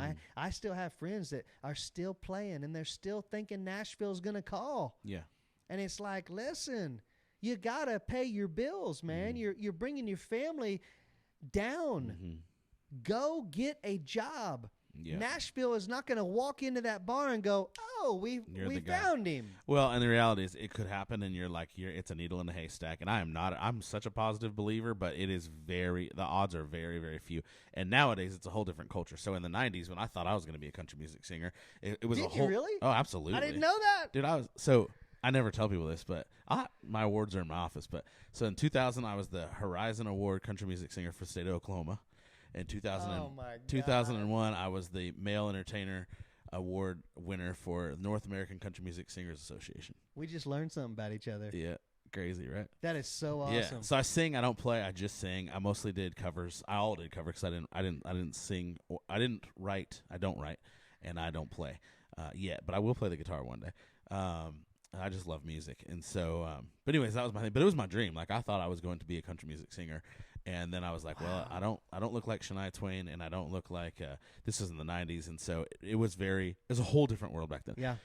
Also, and by the way, the '90s to me were, we could talk music all day long, but to me that was the best era of country music. It was still country. It was not pop back then, and but it was also only a handful of true, real record labels. Yeah. And you had to not only have talent, but you had to get in the right door. And then they were a little bit more selective about who they brought into a record deal. Then the era changed where there was tons of record labels, and now you don't even have to have a record deal. Now it's like you just got to be famous on TikTok or YouTube or wherever. So it's changed so much. It's not a world I would want to live in today. No. I was. But on the songwriter side, that's a different story because songs still need to get out there. Yeah. I was back in the day of, back when I was doing that, it was 98, 99, 2000, probably up to 03. And that was back when you got out on 16th Avenue, Music Row, and you went door to door with a CD, and you said, hey, I've got a song for you. Yeah. And you actually got to go to publishers' nights. And you'd sit in the room with, and you had the song you're showcasing that night. You needed to hit them in 13 seconds. Yep. If in 13 seconds you didn't spark their attention, they're pushing stop and they're going next. I'd sit in those songwriters' rooms, and I had it down to where I would record at Lewis Straps in Tulsa. Okay. I would record my demos. Some of my demos I would send to Jay Spate in Nashville, and I would write the song. I would give him a rough draft, and he would record it, and. Jay Spate, he just had a song cut by Trace Adkins. Oh, wow. And that later went to Kid Rock. Oh, wow. Alla freaking Bama. Oh, yeah. Anyway, that just went like 2 weeks ago. He wrote that? Yeah, he wrote that. Okay. So anyway, we co-wrote some stuff, and he sang some of my demos, and so you reach out and that was back in the day when you went door to door with a CD. Now I wouldn't, if I went into it today, I don't even know how I would get them to listen to it. I'd have to go to Reverb Nation, Jack Brassfield. I have no idea. I still have like songs at Reverb Nation. I have no idea how to show somebody my songs. Well, and the other thing is like there's a million of you now. There was a lot of you then, but now there's so many, and there's a ton of talent. Don't get me wrong, and the people with talent now have they're so much more visible. So no discredit to the talented people in this world, but there are so many people. That now everybody plays guitar and everybody sings, and and I don't want to be, and that's hard as a dad. You were talking about being a dad earlier. That's hard as a dad because now Jackson's playing guitar, and I think he can sing, and I'm trying to push that on him a little bit, and it's like you don't want to be discouraging, but you're like. Everyone plays guitar and sings. For sure. So what do you do to stand out? Yeah. He's handsome. I guess we got that. Yeah. Okay. I mean, I don't know where to go with this. Yeah. I mean, you didn't ask for my opinion, but my opinion would be that he just stay true to him and just play music because he loves it. Yeah. And just be heard. Getting out there and being famous. Because to be heard is a lot easier now. You can be heard and seen with social media easily. Some of the greatest things, Anna found this guy on TikTok recently that just plays. So he plays sax, and he just takes these great songs and he just puts in these interludes of sax and he builds them into the song, and it's like beautiful. And this guy's like, he's got millions of followers. He just loves the sax, and he just will take these great songs of all different genres and he just puts the sax in, and that's what his niche is. So I'm like, man, if somebody's a great singer-songwriter, like, do you play your stuff, but you can literally hit record or hit go live on anything and play. So like, whether it's covers, or does Jax write? He has started writing. I would say 60 days ago. Okay. We gathered in the bathroom because there's the acoustics. Oh yeah. We gathered in my bathroom in my bedroom, and I was I'm gonna be true with you because I'm always real, right? Yeah.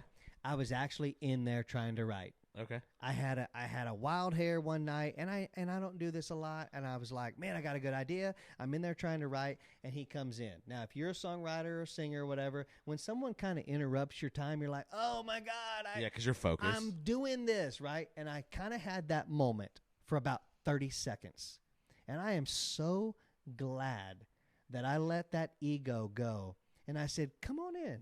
What do you want to do? And we ended up writing, I'd say, 3/4 of a song. Cool. And I want to finish that because more than the song, more than the guitar playing, we had a father-son moment. Yeah. And bonded right there. And actually his best friend ended up coming into the bathroom as well. We've got 3 of us in the bathroom. I took video and pictures of it. I'm all like, proud dad moment, right? Yeah. Right? Okay. And I'm so glad I let that go. Because I wanted to do this, right? And as a teachable dad moment, dad to dad here, right? I'm so glad I did that. Mm-hmm. And my daughter sings and plays. Oh, my God. She can awesome. sing like a bird. I took her into the studio for Christmas. That was her gift to Tana. She went in and recorded a Taylor Swift song. Wow. So it was My Best Day, or the Best Day by Taylor Swift. Okay. So Kylie recorded that, and we handed that to Tana for Christmas. That's making memories right there. That's so much better than going to the mall and buying something. We were in Nashville so Anna's never been to Nashville. Nashville's my favorite city, although, and I know you were just there this week, yesterday. Yeah. Literally. Yeah. So, I don't like to be negative at all. I was in Nashville. Anna's birthday is April 15th, tax day, and she's never been to Nashville. She's an unbelievable singer. I'm glad I went because I got met a cool dude that at Johnny Cash's bar. This dude was singing, Tyson Haynes. He's gonna be on the show. Record with him in 2 weeks. Awesome musician, and we became cool friends. And he's a moto guy, dude. Yes, I didn't know he was a moto guy, but I was at Kenny's house like 2 months ago and posted something about it. And he's like, "You know Kenny Bartram?" I'm like, "How do you know Kenny Bartram?" He's just a fan. Yeah. And then now, who's not? Yeah, exactly. Right? I'm like, in Nashville. He's like, "Well, yeah, of course." I mean, Kenny's in the country, right? Yeah. And so, anyways, now Tyson every week he's like posting stuff about he's watching Supercross online. I'm like, this is so cool. So, anyways, so that was that's cool. But anyway, so I take Anna to Nashville, and what was my point? Oh, 2 points. One is I love Nashville. I haven't been there since 2009, but dude, we went. I guess it was the week after they like opened. It was April 15th. They opened up everything from COVID. Mm-hmm. It's definitely mini Vegas. Oh yeah. We were there Thursday, Friday, Saturday. I had no idea that it'd be that busy. And I know Nashville's a busy town. I know Broadway's crazy. Yeah. I know that. It was 10 times busier than I expected. Yeah. And now there's literally, I bet there's 50 more bars, and I'm not exaggerating, 50 more bars than there was 10 years ago. Yep. We were there Sunday night. And which is probably one of the better nights.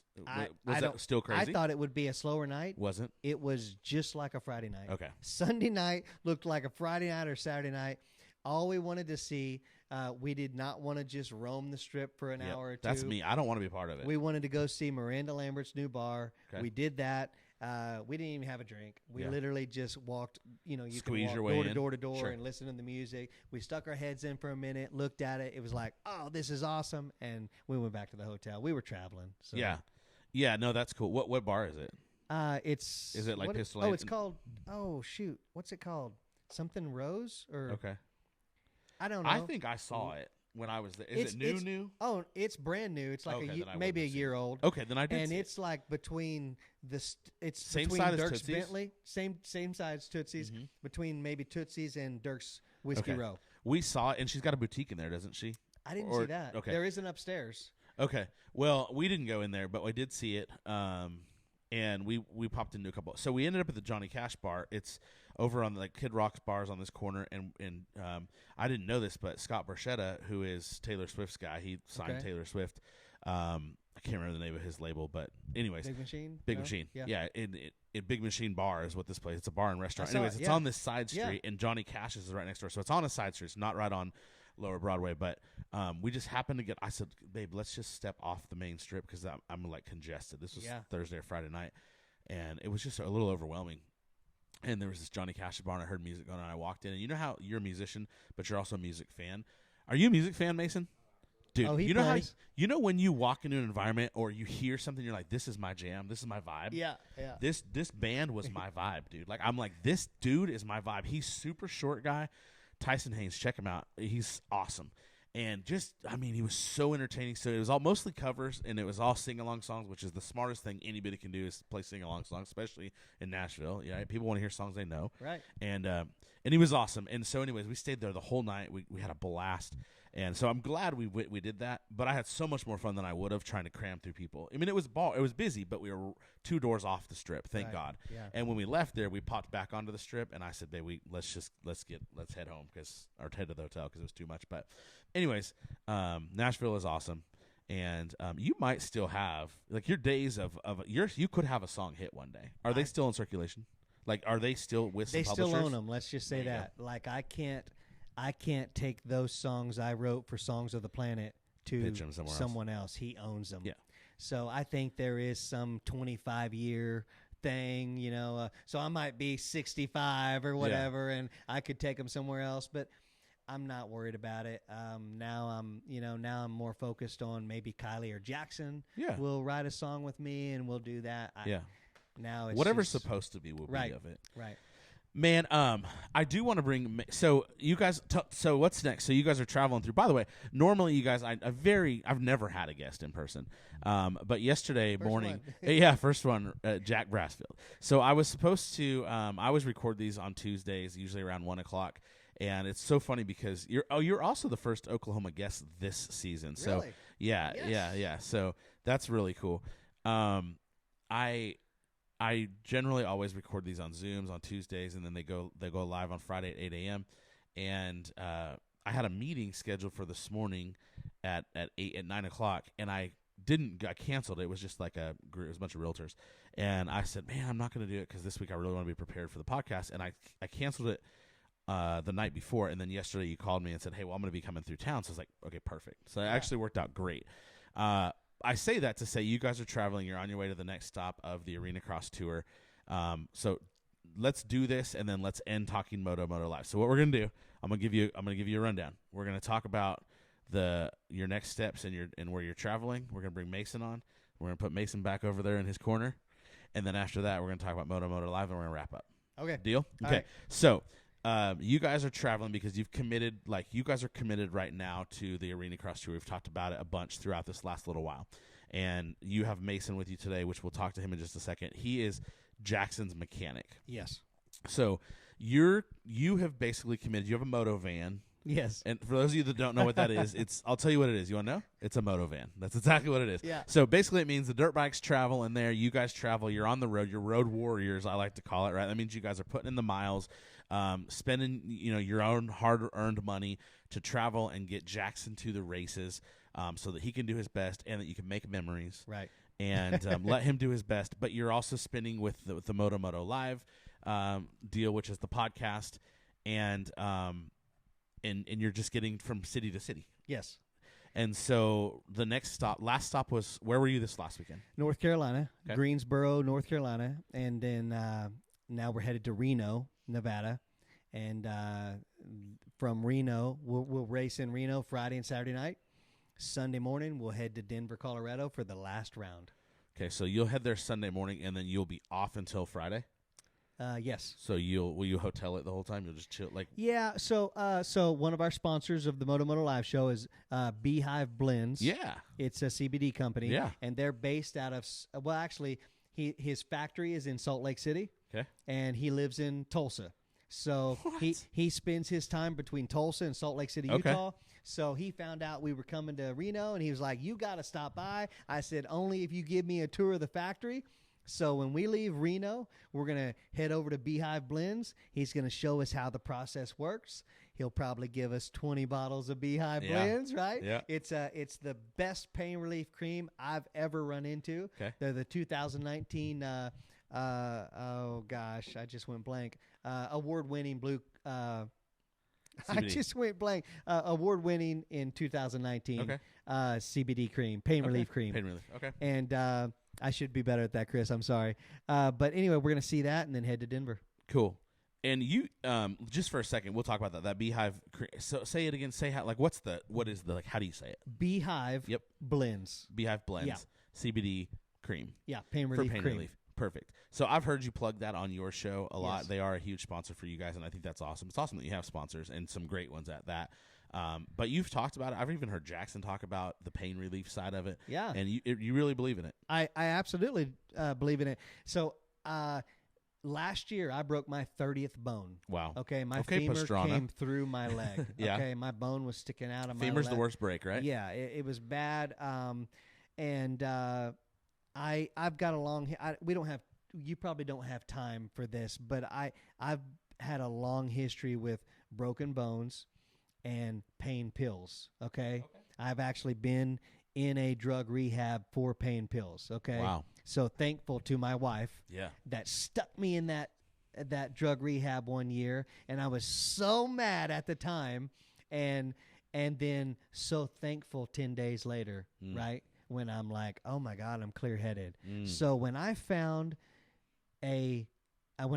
Chris Miles at Beehive Blends, it changed my life. I'm not joking. Mm-hmm. It has changed my whole life with how I deal with pain relief. Mm-hmm. Now, I'm not talking about you take it and you're good for 30 days.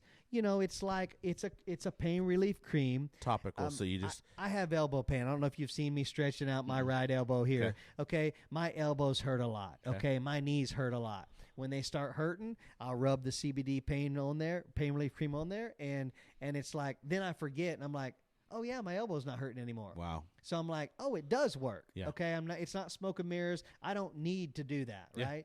I mean, he sponsors the show. I told him before we put it on the show, even though we're a small show right now, right? I still don't want to get on there and lie. Of course. I said, you don't have to. Send me some stuff. We'll try it out. If it works, we'll promote it.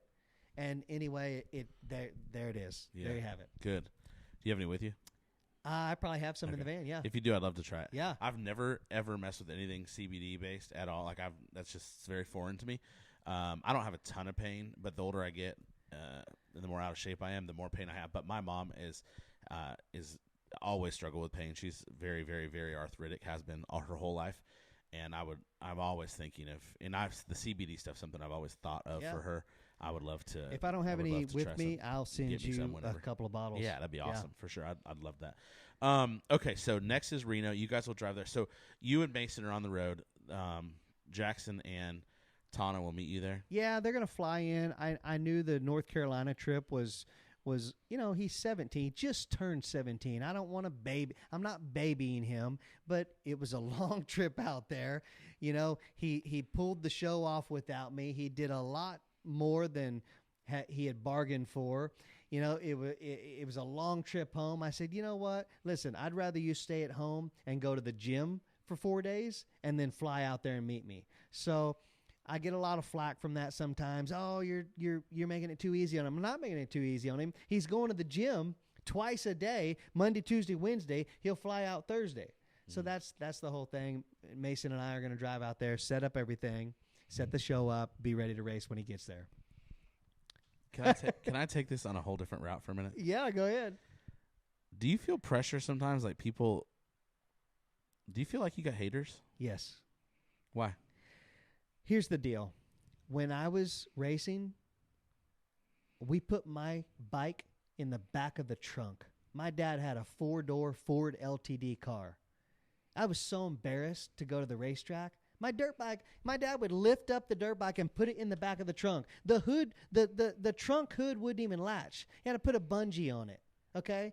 We went to the racetrack looking like hell, okay? I was embarrassed. I had to show with my results, okay? And so what's the problem with now I have the funds to not send him to the track in a car with his bike in the trunk? Right. We have a cool van. We've done the motorhome route and the trailer and all that. And yes, we do have haters for that. You get guys going, oh, must be nice. Your bikes are so shiny, this and that. He's not even fast enough to rate a Tomac style bike or whatever. Why? Why not? Right. Why does he have to go through the trench to get there? Yep. Why? Tell me a reason, and I might agree with it, and I might change my stance on it. Right. But there's no reason. If you've got a shortcut, why are you going to make your friend or your son go the long way? You can make him go to the gym and work it off that way. He works at the warehouse at Colt Express. He works for it. He's got his own money in his bank. You hit the nail on the head. I get a lot of flack for that. I've got buddies that are the same way. They've been successful in their business, and they don't want their son to go through that. As far as that aspect of it, the bike in the trunk. What? I don't understand that. Yeah. I don't think you could convince me to, since I had to have the bike in the trunk, he's got to have the bike in the trunk. You're not going to convince me of that. Well, no, and it wouldn't matter. The only reason you would have to have the bike in the trunk is if that was the situation you were dealt. And then we'd be broke. But it's not the situation you're dealt. Right. You know why I asked? Yeah. Because you explained that he was in the gym 3 days. You felt like you had to explain that. Yeah, I know. And I love you. That's hate why that. I care about you, and that's why I'm asking you, because I'm like, I felt like you had to say that. You're right. And I'm always. And I shouldn't have to explain myself. You shouldn't have to. No, you shouldn't. And I hope you know I say that with love. Like I being do. really dead serious. Absolutely. Okay. And you're right. I shouldn't have to explain that. No, you shouldn't. I feel that way because we get that hate mail. Yeah. Whatever that Facebook post. Sure. And it's gonna happen, and that means so many things. So I started in radio when I was 17 years old, and when I was 20 years old, 17, dude, I was signing autographs at 18 years old because I was in California, and it's not a big deal today, but then in California, maybe it's different here. It was a big deal to be a radio DJ. So I don't know why, but it was a big deal. I worked for the #1 radio station and country station in the market I was in. And I remember I'd go to these country shows, and we'd be on stage introducing artists, and I'd come off the stage, and people would want me to sign their stuff, and it was so weird to me. Like, I didn't understand it. Never knew that was a thing.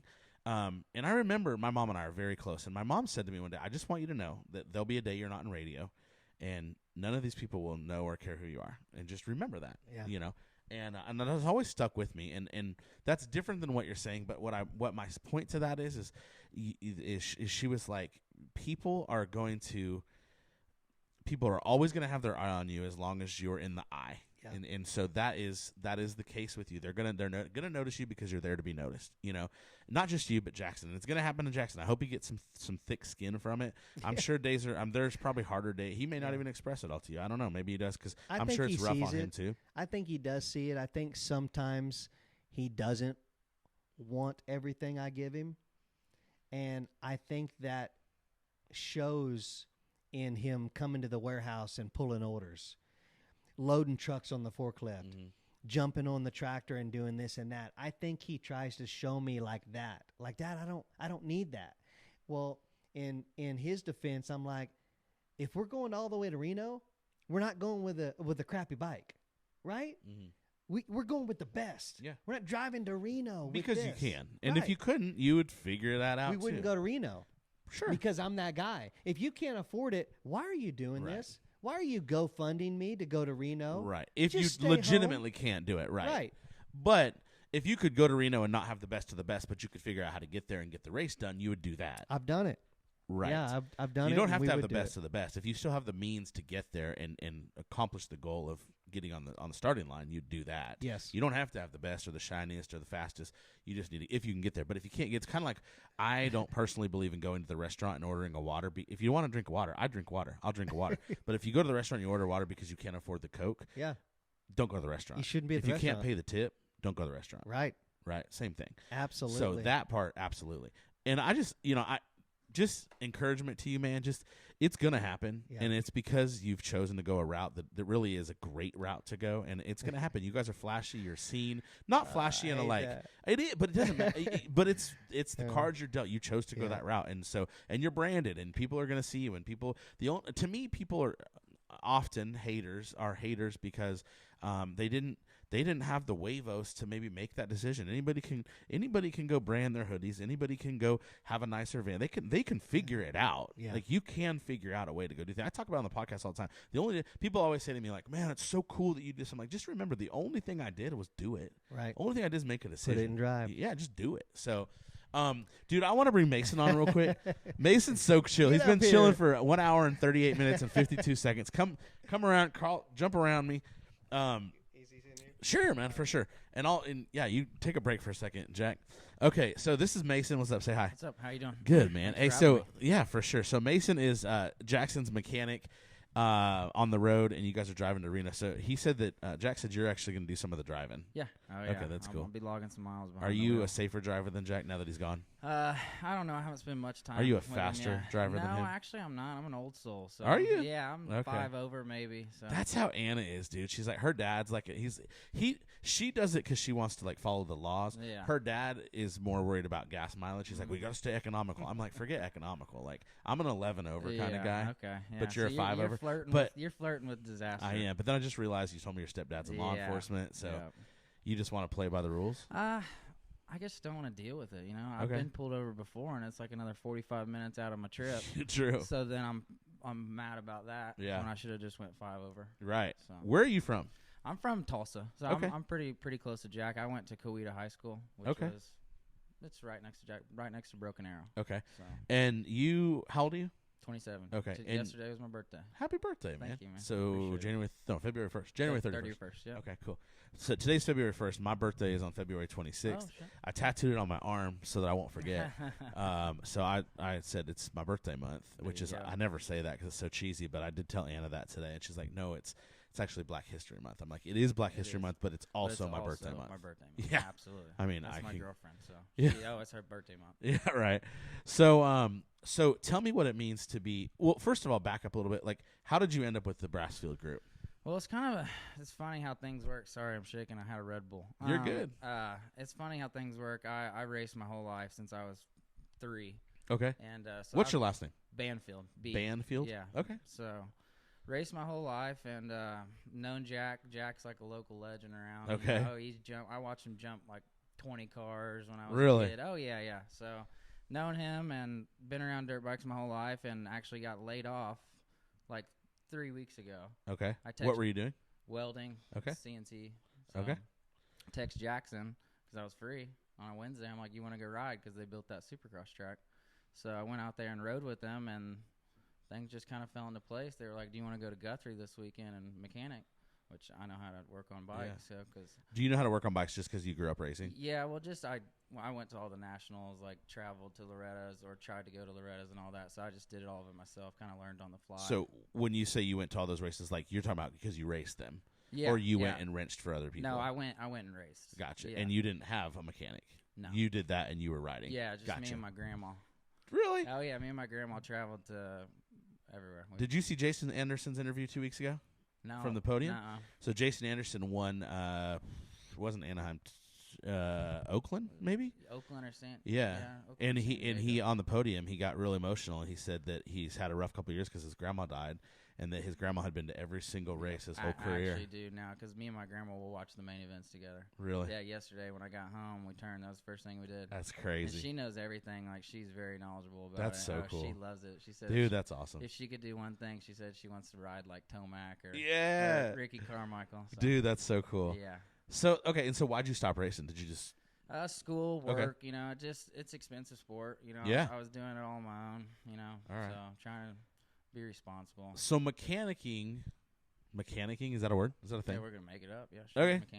Mechanically. Mechanicking is new for you, not as far as skill wise, but as far as like that's kind of a new adventure for you. absolutely. Yeah, traveling Okay. and You know, nothing happens on accident, right? oh yeah. Okay, yeah. so it's kind of crazy that you went and rode with Jackson, and then Yeah. now, and they just and I mean, Jack may not admit this because I know he does a lot of wrenching for Jackson, but probably a relief for him to have somebody along with him, not just for travel, but also for Jackson to have somebody else. Absolutely. You Try to know. relate some of the experiences that I've had and Mhm. some of the things that I've messed up and just relate it to Jackson. I mean, he's still 17. Yeah. So it's just, that's about it, Yeah. you know? So are you? Do you feel like you're doing some of the mechanical work on the bike, but also do you like maybe some coaching or some mental support as well? Absolutely. You know, keeping him calm. You Okay. know, all dirt bike riders, you know, you get up to the gate and your heart's at 120. So Are you on the line with him? yeah, Okay. like so I'll go up to the line, set his whole shot device, talk to him. We'll look at lines. You know, we'll talk about things that we did in practice. So yeah, it's an all-around gig. It's not just working on the bike, you know. So it's working on his mental too. You know, keeping your rider calm and just staying to the game plan. You know? Is this something you've maybe ever had on your radar of doing? Like you said, you've been doing welding stuff, and obviously you got laid off. That's something you can go back to, and maybe that ends up being your long-term career. But have you ever thought about doing mechanic work for motocross guys? I mean, to be honest, for a moto kid to go to the races and to get paid for it, it's probably the coolest thing in the world. Really? Yeah. Do you know who Jeremy Albright is? Oh yeah, J-Bone. Yeah. Yeah, he's a legend. So yeah, I mean, it's super cool, and to be with Jack, you know, the Brassfield family's awesome. Yeah. So that makes it even better. I've done odd jobs, you know, in the summer, and gone and worked for some kids, and some kids are easier to work for, and some aren't. Sure. You know? Oh, I'm sure. And some families are harder to deal with. You know, Jack kind of takes a step back, and that's what he's trying to do. You know, let Jackson kind of be his own man, and it makes it easier on him. You know, everything's good when Jackson goes to the gate, so you don't have to worry. Well, it probably makes it easier on everybody, and it's probably good for you to step into that role also, as Jackson maybe does move into the Supercross world at some point. Just having a different role than Dad there, you absolutely. know? And who knows what that'll end up with you. Like I'm a forward thinker as well, so maybe at some point, who knows? He's going to have more bodies, and the team will get bigger, you know? And so who knows what that'll mean for you and where you fit in that. But it's a good place to be for now. Absolutely. And it may, you know, who knows how it'll evolve. But that's super cool. So what happens at the end of – so just let's see, there's only 2 more stops on this tour. Yeah, there's 2 more stops on this tour. What happens after that?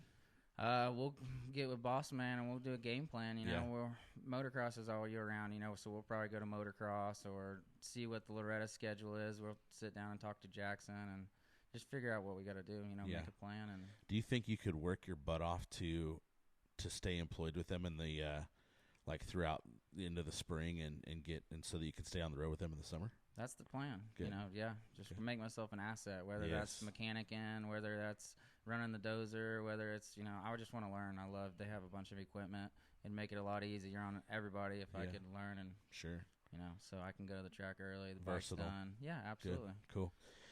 Dude, I appreciate it, Mason. It's good. I'm glad you're here. Absolutely. I was thinking when I knew that you were coming along, I was like, well, I wonder what this is going to be like. What's the dynamic? Is this a family friend? That's why when you guys came, I was like, I want to ask him questions, but I don't want to know until we go on the air about it. So let's tell me real quick though. So you're from Tulsa. You ride. You already told me all that stuff. So your stepdad is a homicide detective. Yeah, my stepdad's a homicide detective for Tulsa PD. Tulsa PD. Yeah. But he has not been on live PD.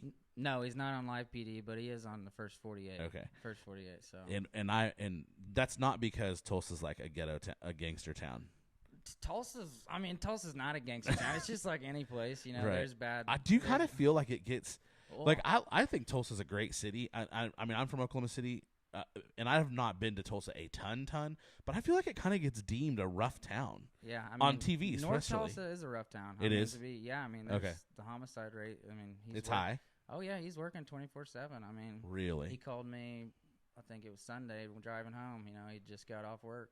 Wow. Working a case. It never stops being a detective. So yeah, it's pretty cool. That's crazy. Like I said, I'll have to get him on for you. Dude, I'd love to have him on. What's his name again? Jeff Gatwood. Jeff Gatwood. Okay, cool. So. Dude, it's a pleasure. Absolutely. I appreciate you guys. Have a safe rest of your drive to Reno. We're gonna bring Jack back, and then we'll go from there. Thanks, man. He's pretty interesting. He could tell stories, and we'll tell stories all the way to Reno. That's awesome. I feel like he'd be the guy that could like talk about all kinds of cool stuff. Oh yeah, he's awesome. Mason's great. I think it's cool that you have him on the road, especially when you're making this long stretch out west right now. Yeah. It's going to be awesome. And he did tell me that you're not a crazy driver. You were gone when we talked about you. Okay. And I was like, who's a better driver? And he felt like he was pretty equal. I thought maybe he would like hammer down. He said he's actually more of an old soul. Yeah. Oh, yeah. He's like, 5 over. I'm like, you're one of those guys? Oh, when I hear old soul, Mason is an old soul. I mean, I'm talking, I get to listen to my Merle Haggard and my Johnny Cash. I'm telling you, he knows all the old music too. So Good. we get along on the road. It's great. It's great. That's so cool.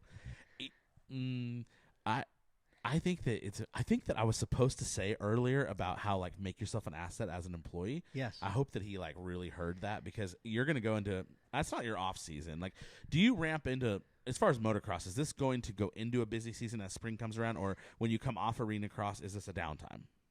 The wintertime Arenacross is our busy season for us because we love Arenacross. Okay. We don't chase motocross as much, but Mason has a job. He doesn't have to worry about it because I can't talk about it right now, but we have a lot of things in the works, and Awesome. I hope to share that with you in maybe 2 weeks. Cool.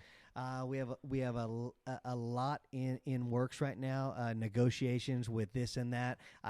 I want to let the cat out of the bag, but I Don't can't. do it. No, I'm gonna put it in my calendar though to text you in like 2 weeks. Oh my God, I cannot wait to share this news, and he's going to be a part of it. Awesome. And he knows a little bit about it, and maybe we'll be back and talk about it. Yeah, that's so cool. Good. All right, so last and certainly not least, this has been great, by the way. I appreciate it. This is great. This whole place is great. This is a cool you. studio. Dude, thank you so much. It's God's good, man. God's just so good. I want to talk about Moto-Moto Live. So Moto-Moto Live is a podcast. Yes. Would you call it a podcast or a show? Because I feel like it is a podcast, Yeah. but I think it's so much more. Talk about what it is. And instead of me putting the words in your mouth, tell me what Moto-Moto Live is. Okay, so we talk moto 24/7 anyway. So I said, why not just roll tape? Why not roll tape? I mean, I wanted to bring in reality TV shows and follow us around the track and the warehouse and our friends and the people we interact with. It's not just the Brassfields. It's everybody. And what I mean by that is we take our show. Now, we have had guys like Trey Kennard and Cowboy Kenny Bartram. We've had the big stars on there. But we also interview the guys that are most likely not going to ever be on the podium at Supercross, getting an interview on the top 3 from ESPN or Fox Sports. How come those guys can't get interviewed? Absolutely. So when you see our show, it's more than a podcast. It's a live show at the racetrack. We're setting up our pop-up Easy Up tent, and we're grabbing a 50 rider, a 65 rider, maybe a pro rider, and we're interviewing them. They're going to get their limelight that night. Do you ever think? Let me stop you right there. Do you ever think that you're grooming those kids? Like, I never thought. Do you know that. what I mean by that? I never thought that, but I mean, if we are, that's great. Yeah. Like, I mean, really, honestly, like that may be. It's cool to give them the limelight, but you're also potentially grooming them for what might be to come because, those little guys, it might be their first time in front of a microphone. Most likely is their first time in front of a microphone. Yeah. And, the exposure, not for the limelight and like the glitz and glamour, but just they're getting some reps. I always talk about reps, so the more times they can have that exposure, that just becomes a little bit more natural as they get older and down the road, whether they become something or not. Either way, they are something because they're a fine human being. It's an opportunity too. Yeah, So absolutely. that's cool. Just last weekend we had Gavin McCoy on. We've had Cade Nightingale on. He's a national champion from Mounds, Oklahoma. I mean, we've had little kids on there. Almost every weekend we pick a little kid. Yeah. Okay, and we don't just go through the pit area and pick a random kid. We watch practice. We watch the heat races, and I'm not saying I'm picking the top 3 guys, but it seems like I'm picking charisma. I'm picking the kid that's walking through the pits and saying, yes, ma'am, no, ma'am, to his mom and doesn't have an attitude. That's the kid I want to interview. I want to give him the spotlight and go, man, you've been a great kid, not just on the racetrack. I see you in the pits. Yeah. And you're interacting with your friends, and you're not coming in off the racetrack and throwing your helmet and throwing your goggles. Man, you're a great kid. Tell us about yourself. Yeah. How do you think you're going to do tonight?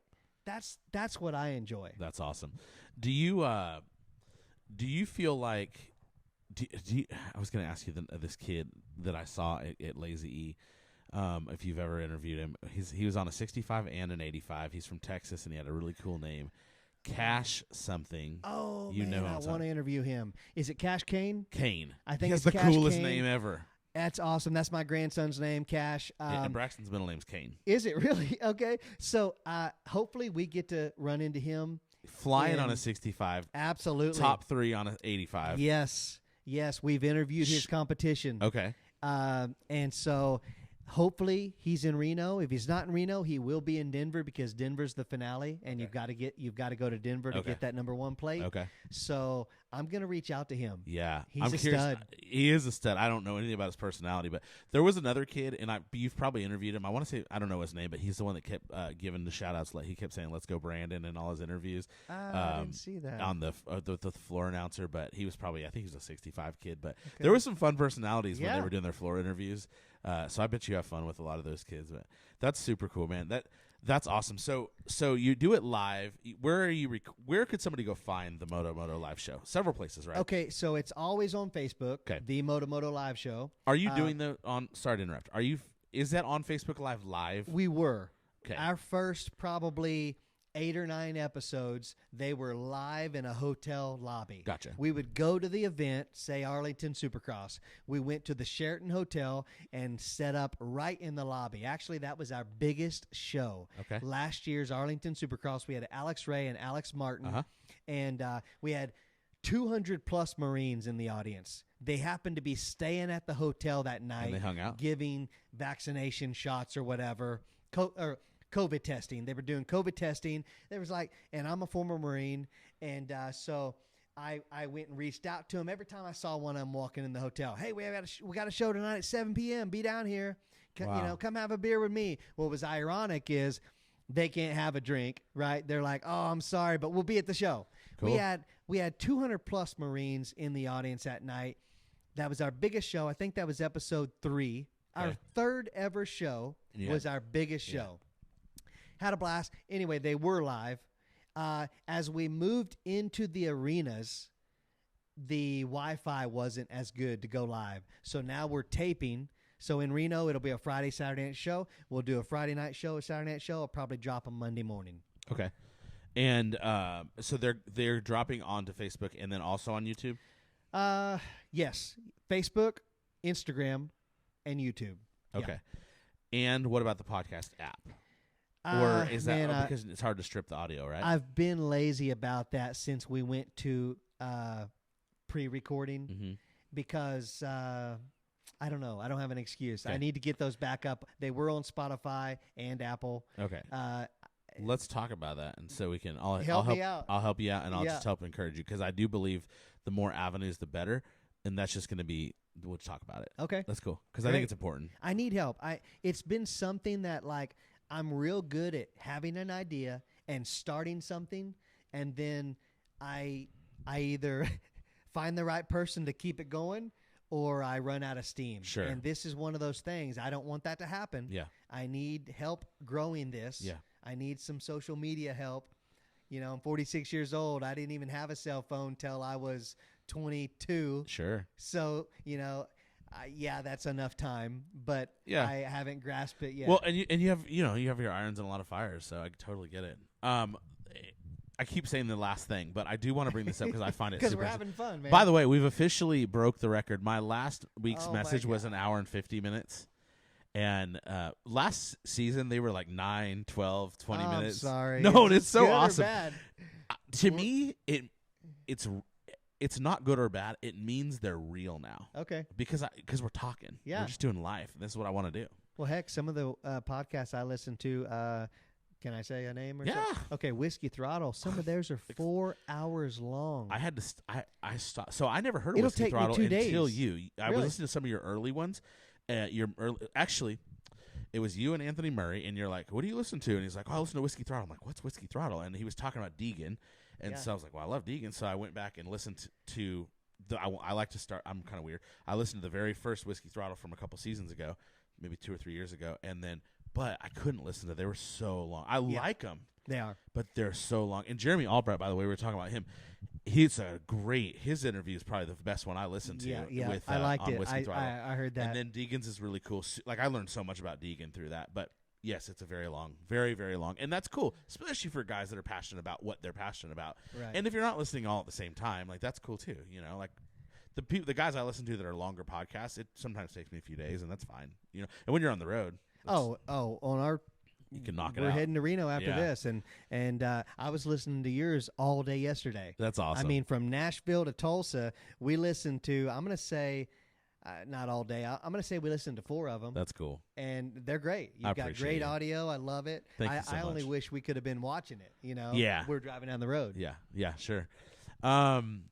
Yeah, man. And then this one will be on your way back from Reno. You'll be able to. Okay. It'll be up on Friday. So Awesome. Sunday you can listen to it on your way to Beehive Blends. Beehive Blend, Yeah. Salt Lake City, Utah. So I want to talk So when I met, I talked about this in the beginning. When I met Jack, we were in Tulsa, Oklahoma, at Nitro Circus Live, and which is a freestyle motocross, freestyle everything. It's an action sports event, and so one of the things you're like, hey, have you heard of the Outsiders? And I was like, yeah. Oh, And it actually took me a minute because I was like, Outsiders, the movie.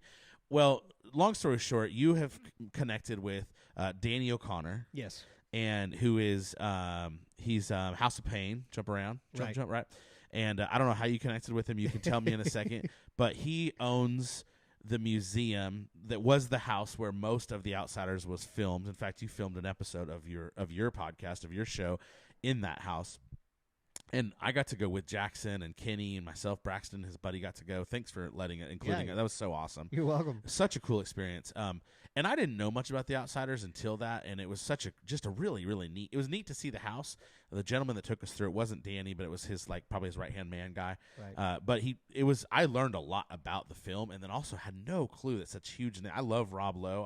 I watch. I don't know if you ever watched he's in this 911 show I watch called Lone Star 911. I watch that every week, and he's like the star. I like him. There's so many huge stars that were little, young kids. I think they called them the Rat Pack because from that movie, so many of them became big stars. Emilio Estevez, Rob Massive Lowe, stars.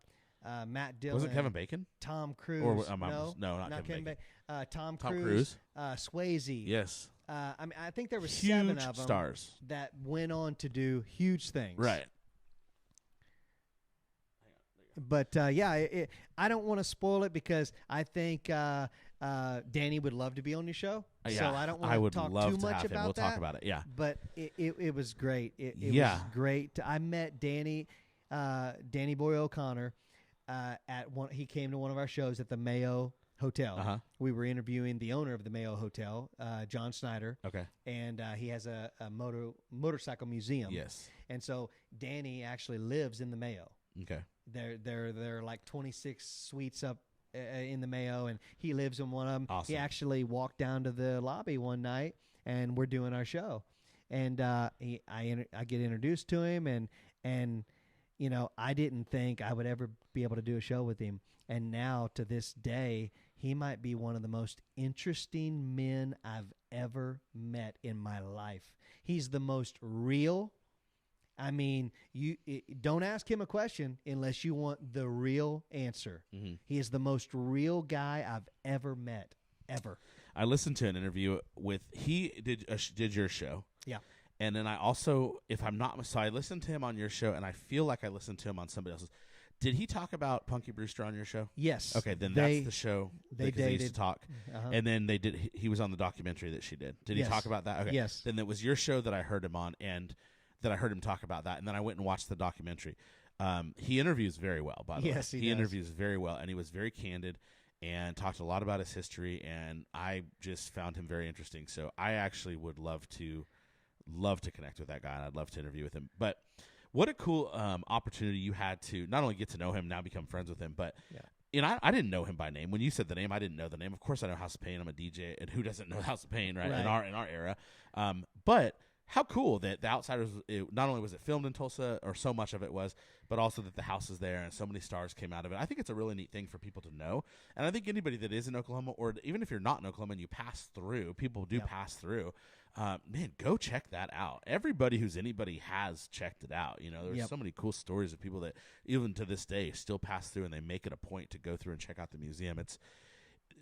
By the way, the reason it's the house. It's the house is the museum. I mean, you're literally walking through the home, right? Where it was filmed. I'll just give you a sample of it because I don't want to ruin his interview because I know he'd love to be on your show. But so Danny Boy is touring Tulsa in 2012, and he's like, "What's there to do in Tulsa? We've got some downtime. What the heck is there to do in Tulsa?" He's like, "Oh yeah." The Outsiders was filmed here. We got to go find that house. He finds a driver, I don't know, hires a driver to go drive around Tulsa and find this house. I don't know how they did it. They researched the streets on the movie, whatever. They find the house, and it's dilapidated. There's squatters living in it. It's about to fall down. Okay, he's like, we can't let this happen. We cannot let this happen. This is a childhood movie of mine, a dream, right? Okay, this is what I grew up on. So long story short, and he'll tell you the story, he ends up buying the house, and now it's a museum. You can walk through the entire house and see exactly, I'm talking the wallpaper you see in the movie on the kitchen wall is the exact same in the museum now. Right. It's amazing. He did a great job. Yeah, and I also I want to hear his story of it too and how it came to be, but I also think people need to experience it because it was much cooler than I would have ever thought it was. So that's very cool. Man, I appreciate your time. I think we could wrap it up right here. Okay. I could talk to you for hours because there's so much to talk about. I want to talk music forever, but maybe we'll do another one of these in the fall. Yeah. And see where things are. But, absolutely. Dude, I love it. I love your honesty. I love your openness, your willingness. And the last thing I want to say, again, another last. I keep saying last, but I want to acknowledge you for your maybe you do, maybe you don't get acknowledged for this, but I pay attention to the podcast and to just the character I see in you, whether it's on social media or when I see you around. You have a heart for people. You have a heart for young people. And I watch what you do. You play this game, this like right pocket, left pocket game, and it's you've been doing it since I think episode 1 because I listened to all your early episodes months ago when I first met you, and so he plays this game like with his like privateer, which is like basically moto kids or even adults that are just trying to make it, and it's on their own dime. Yep. Wouldn't you say? Yes. And so he'll play this game where he puts money in both of his pockets, and I mean we all know, like I know where you're gonna go with it, regardless what pocket, but the idea is he's just gonna give a little bit to these guys that are just trying to make it. They're on the road, they're traveling, they need hotel money. Yeah, and I just admire you for that because again, knowing like I know that regardless of which pocket it is, you're gonna give them the other. Don't tell them that secret. Okay, but well, those little kiddos hopefully aren't listening today. Hopefully they are listening. I don't know. Yeah. But I just really commend you for your heart for others, and I see that, and that's just a very small gesture of it, and I appreciate that because I know not everybody sees it, and I know you don't do it for that. I know that's not why you do what you do. You do it because just because you care. But it's just awesome to see because not everybody's like that. I grew up without a dad, and that's not a disability for me. That's not a problem. It's not a crutch.